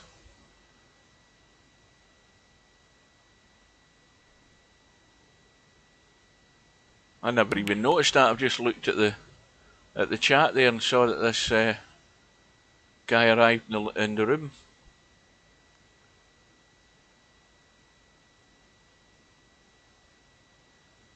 Another thing I've noticed as well is that there's a lot of these guys who turn up out the blue, and yeah, but you know, somebody like this who's downloaded VP4 turned up in the lobby. There's many a time. Well, that's the point I'm just about to make, Potman. There's many a time that these guys come into the lobby, they'll ask a question, no bugger answers them, and they disappear and you never see them again. A bit like that guy there. They haven't a clue what they're doing. They're not familiar with the layout.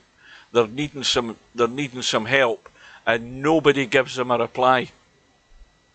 Most of the time, that's when I'm away from the keyboard and actually probably downstairs watching the telly, and I come up and I'll look at the chat and see what's been going on, and then you'll see these greyed out gratis players asking for help and getting totally ignored. Mainly because there's nobody in the lobby to help them.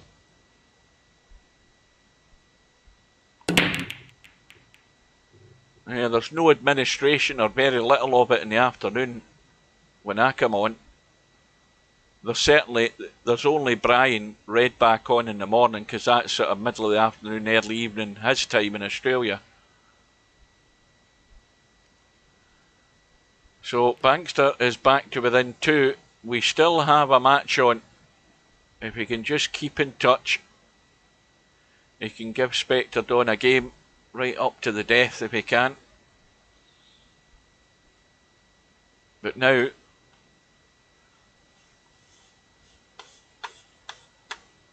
is Bankster going for the cut in this one ball? Oh, that's a shot and a half, that one. That is an excellent shot. Right there on that one ball. He's left himself a thin cut. He's going to squirt away up the table. He might just stun this up the table and try and lock the cue ball, though. Yeah, again, the sensible shot. That's exactly what you want to be doing. Not playing some half-arsed, ambitious shot that's never going to get you anywhere. You've got the opportunity to lock them up, that's what you do. I mean, he's not tight to the 3, so Spectre Dawn's bailing out with the jump. Oh, where's the cue ball ended up? Well, it's given Bankster half a shot here to play the combo onto the 4. The other problem, though, is the 3 ball is almost dead in the water by the 6. He's got the combo. But again, if he doesn't get good on this 3, which is fairly slim chance of getting really good on it, if he can get a shot, he can put Spectre Dawn in trouble. Needs to watch that middle pocket if he's going to come across the table again. I would much rather take a risk in going around the angles and trying to find the gap between the 7 and 8, and at least that way I can play some sort of safety in the 3. He looks as if he's coming across the table here. No, he's not. Well, I suppose that's half a safety. He's not left anything easy, but Spectre Dawn can easily go to the side rail. And now I know what I'd be doing. I mean, whenever you're given the opportunity, you've got to go thin with a bit of help and spin and try and get down to here and send this 2 ball back to here somewhere. Well, you see, he's hit that way too thick. And the line was good to get there, but he just hit it too thick.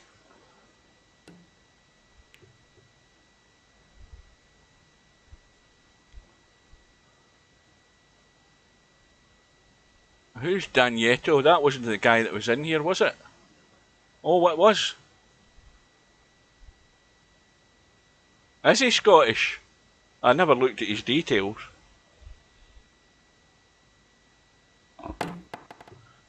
Well, Bankster has given Spectre Dawn ball in hand. Let's have another look at this 3 ball. Well, if you can get to here, you've got a cut in the 3. It doesn't go past the 6 that side, but it certainly will cut. But you've got to get to this sort of position to have that shot. And that looks pretty damn good to me. Now, I don't think he can avoid the 6, but that's fine as long as he just gently cuts it in, because he's going to go on to the 5.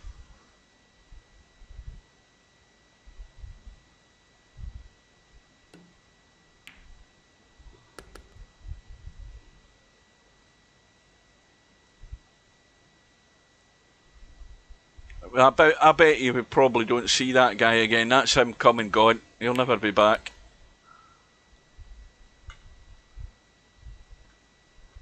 They all go away with the same opinion. They're just a bunch of ignorant bastards there. I'm never going back to it. I'll head on over to Shooter's Pool.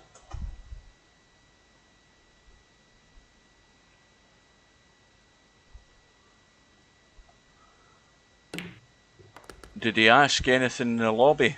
He hasn't typed in the lobby for help. And oh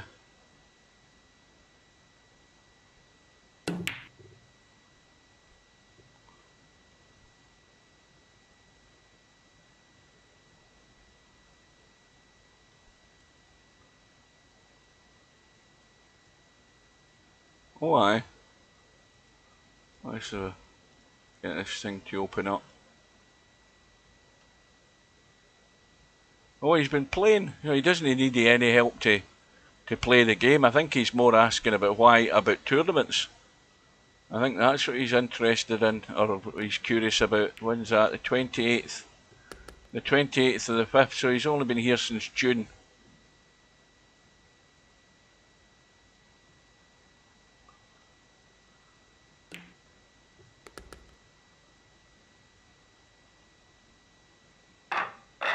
Oh, they're all gratis players, because there's none of them there I recognise.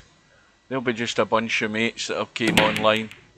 Yeah, every name there is strange on that profile.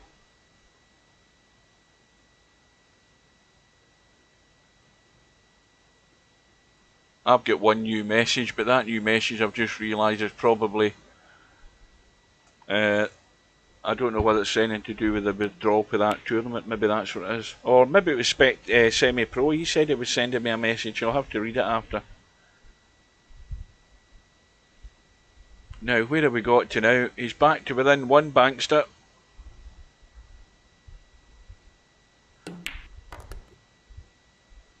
Well, Spectre Don's played a couple of shots like that tonight. Just an excellent pot. Letting the cue ball run. Get it right into play. And he's on course to run this rack out. So again, nice and gentle with this. Just dead weight. Well, the problem ball's a 7 ball, and it will be a problem if you don't get good in the 6. Now, how does he do this one? Well, if he leaves it, if he just rolls through and goes straight, he's got a lot more work to do with the cue ball from the 7 to get out onto the 8. That's the problem with this shot. You see, he's still pretty straight here. He can really force this in and try and get running around the table, or he can just soft draw it. And again, he's played that as good as he could. He's maybe overhit it slightly, but those shots are so difficult to control well. But he's hit the point, and would you believe it, Bankster's got 2 balls to tie the match.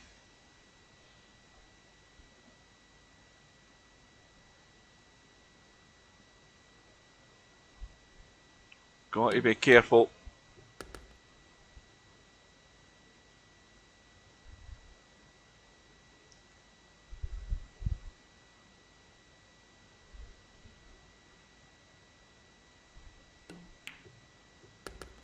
And that's what happens. You make the mistake. And if the guy's good enough to string a couple of balls together, he's going to pinch the rack. And we are all square in this race to 9. And a couple of balls in the break, but look what's happened here. We've got the 4 and the 9 locked up, I think. Yeah, they're going nowhere fast. Little chip onto them. The 3 goes in. Well, the 4 is in play. It's an awkward cut again. But he only needs the 4, the 5 and the 6 for the lead. But this is the one that's going to decide it. It's not easy.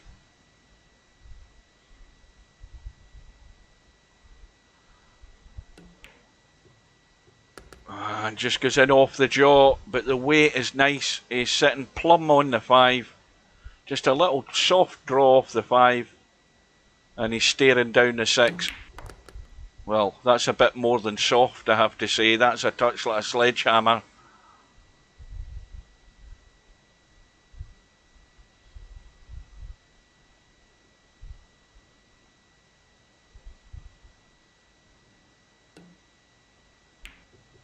Well, we have got a game on now. I think Baxter was, what, was he 4-2 or 5-2 behind? Maybe I'm losing track. I'm half asleep here. But he's now got the lead. And again, he's got a ball in the break. And then this time though, no joy. But he's just got to look for distance off this one ball.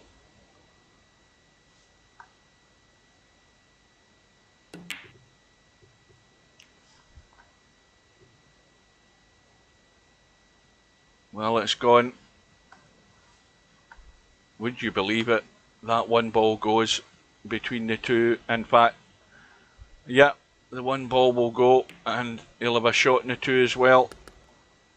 Well, this is the one that's slightly more testy, this two ball, because you're desperate not to run to the three. You're trying to cut it inside it, and that was well played. That was not easy. There was not much room to manoeuvre there.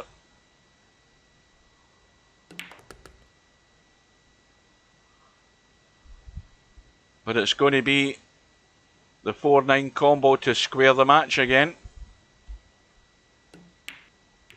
Oh, well, that could be a big, big turning point in the match, because that wasn't the most difficult combo in the world. And he's left it set for Baxter for a 2-rack lead. He surely can't miss this. And then it goes. Well, that was a shocker. I mean, but combos are not always a gimme, but it wasn't the most difficult. And Semi-Pro has blown it there. And it could be costly. Baxter again with a 4-ball in the break. Now, what's he doing here? And that goes again, that one ball. Just enough room even to just chip it to the rail. Just miss the 3 and it'll go in off the 8.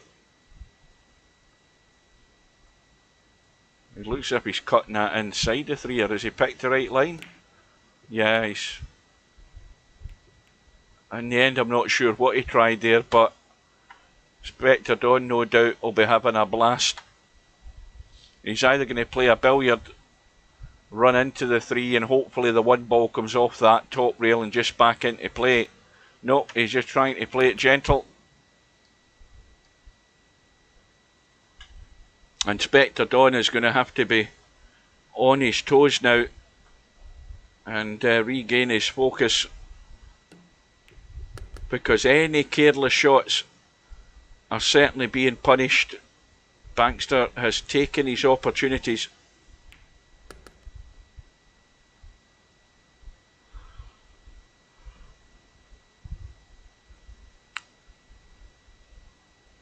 And this is a testy one. The make or break shot for the rack. And it goes. Oh, and this is going to be inside the 6-ball, so it's another testy one. And these are pressure shots, knowing what the penalty is should you miss it. This is the money ball.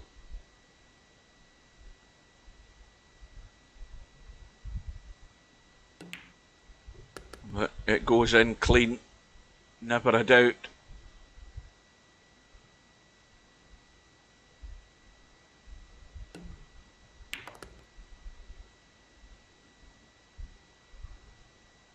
And so Spectre Dawn is doing a little bit of a rescue act here just to get things back on terms. He's still going to be trailing by 1.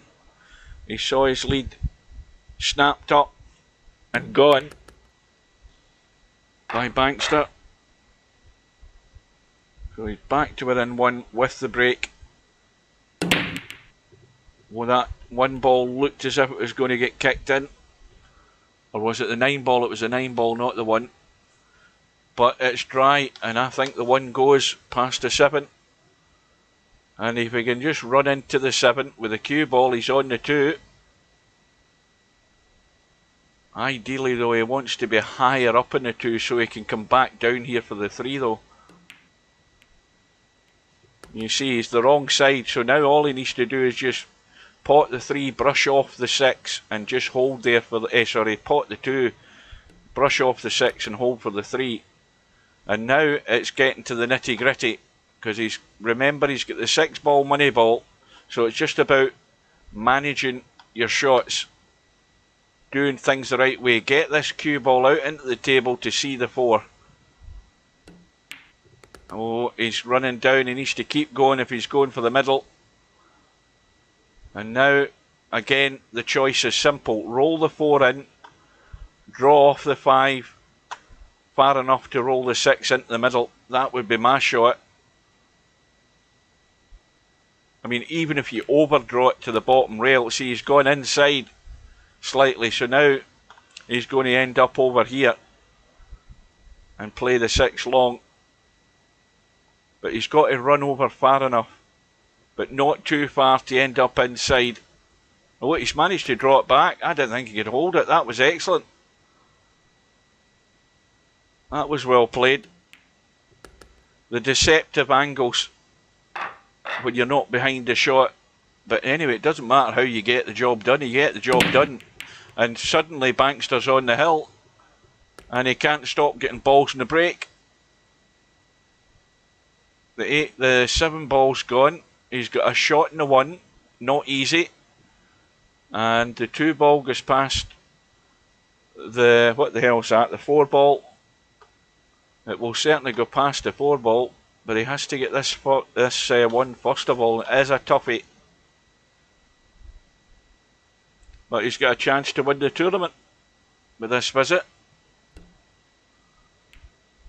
And he's just overcut it a fraction. So, well, this is the ultimate test for Spectre Dawn.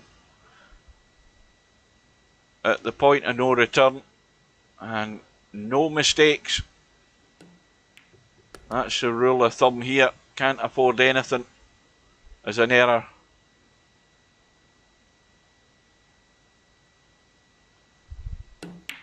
It's amazing that this tournament tonight, how many was in it? Was there, what, 10 or 12 in it? Well, certainly at least 4 or 5 short the 16. And even with that amount of players in it, the tournament has still lasted almost 4 hours. I mean, it's about, what, 5 minutes away from 4 hours. Almost 11 o'clock. Yeah, the combo. You hit the nail on the head there, Potman, or whoever it was that said it. Aye, it was Potman. Not an easy combo, but Spectre Dawn may well have got away with it, but I think Bankster's got no option here. He's got to try and chip that 4 and punch it into the 6 just to catch the edge, and it will go in. He's got to hit it though. You can't nursemaid this thing, you've got to hit it to get it moving. And, oh well, it's done everything but go in, and he's fluked to 4. Oh my goodness, now what does he do? Well, again, I know what I'd be doing. I'd be cross-banking that every day of the week and giving it a good hit to give it the 2 chances, but he's gone all out for the cut. What a shot. And it's game over, folks. And that is how to use the 6 ball money ball. And it's worked again for Bankster, and he wins the tournament. Well played to him, because I'd say every time it's all very well getting a handicap, but if you can't get the use of it, doesn't matter what you get. But Bankster has 2 or 3 times proved how you can use it to your advantage, and he's done it, and well done to Bankster. And good effort by Spectre Dawn. He battles most of the time in this tournament, just fell short, but he had the lead at the beginning, so it's always a secret. Never panic just because you're behind. You've always got a chance with a handicap, and he's done well. So that is it for this week, folks. As I say, I'm away for a couple of cups of tea, maybe a biscuit or that as well, and watch whatever crap is on the telly until I'm finished. And that will be me for tonight. So thanks all for watching. Stay safe, take care, and yes, keep wearing your mask no matter what the bloody government says or what the rules are. If you're out and about shopping, even if you've had your jabs, because the figures are coming through showing about the amount of people that have had the jabs who are still catching COVID. So take everything with a pinch of salt. If you're out and about and you're in a pub or you're in a supermarket, anywhere where there's close contact with the public, keep wearing your mask. So that is it. That's the lecture for this week. Take care and stay safe, and I'll see you again sometime, guys. Thanks for your company, and good night.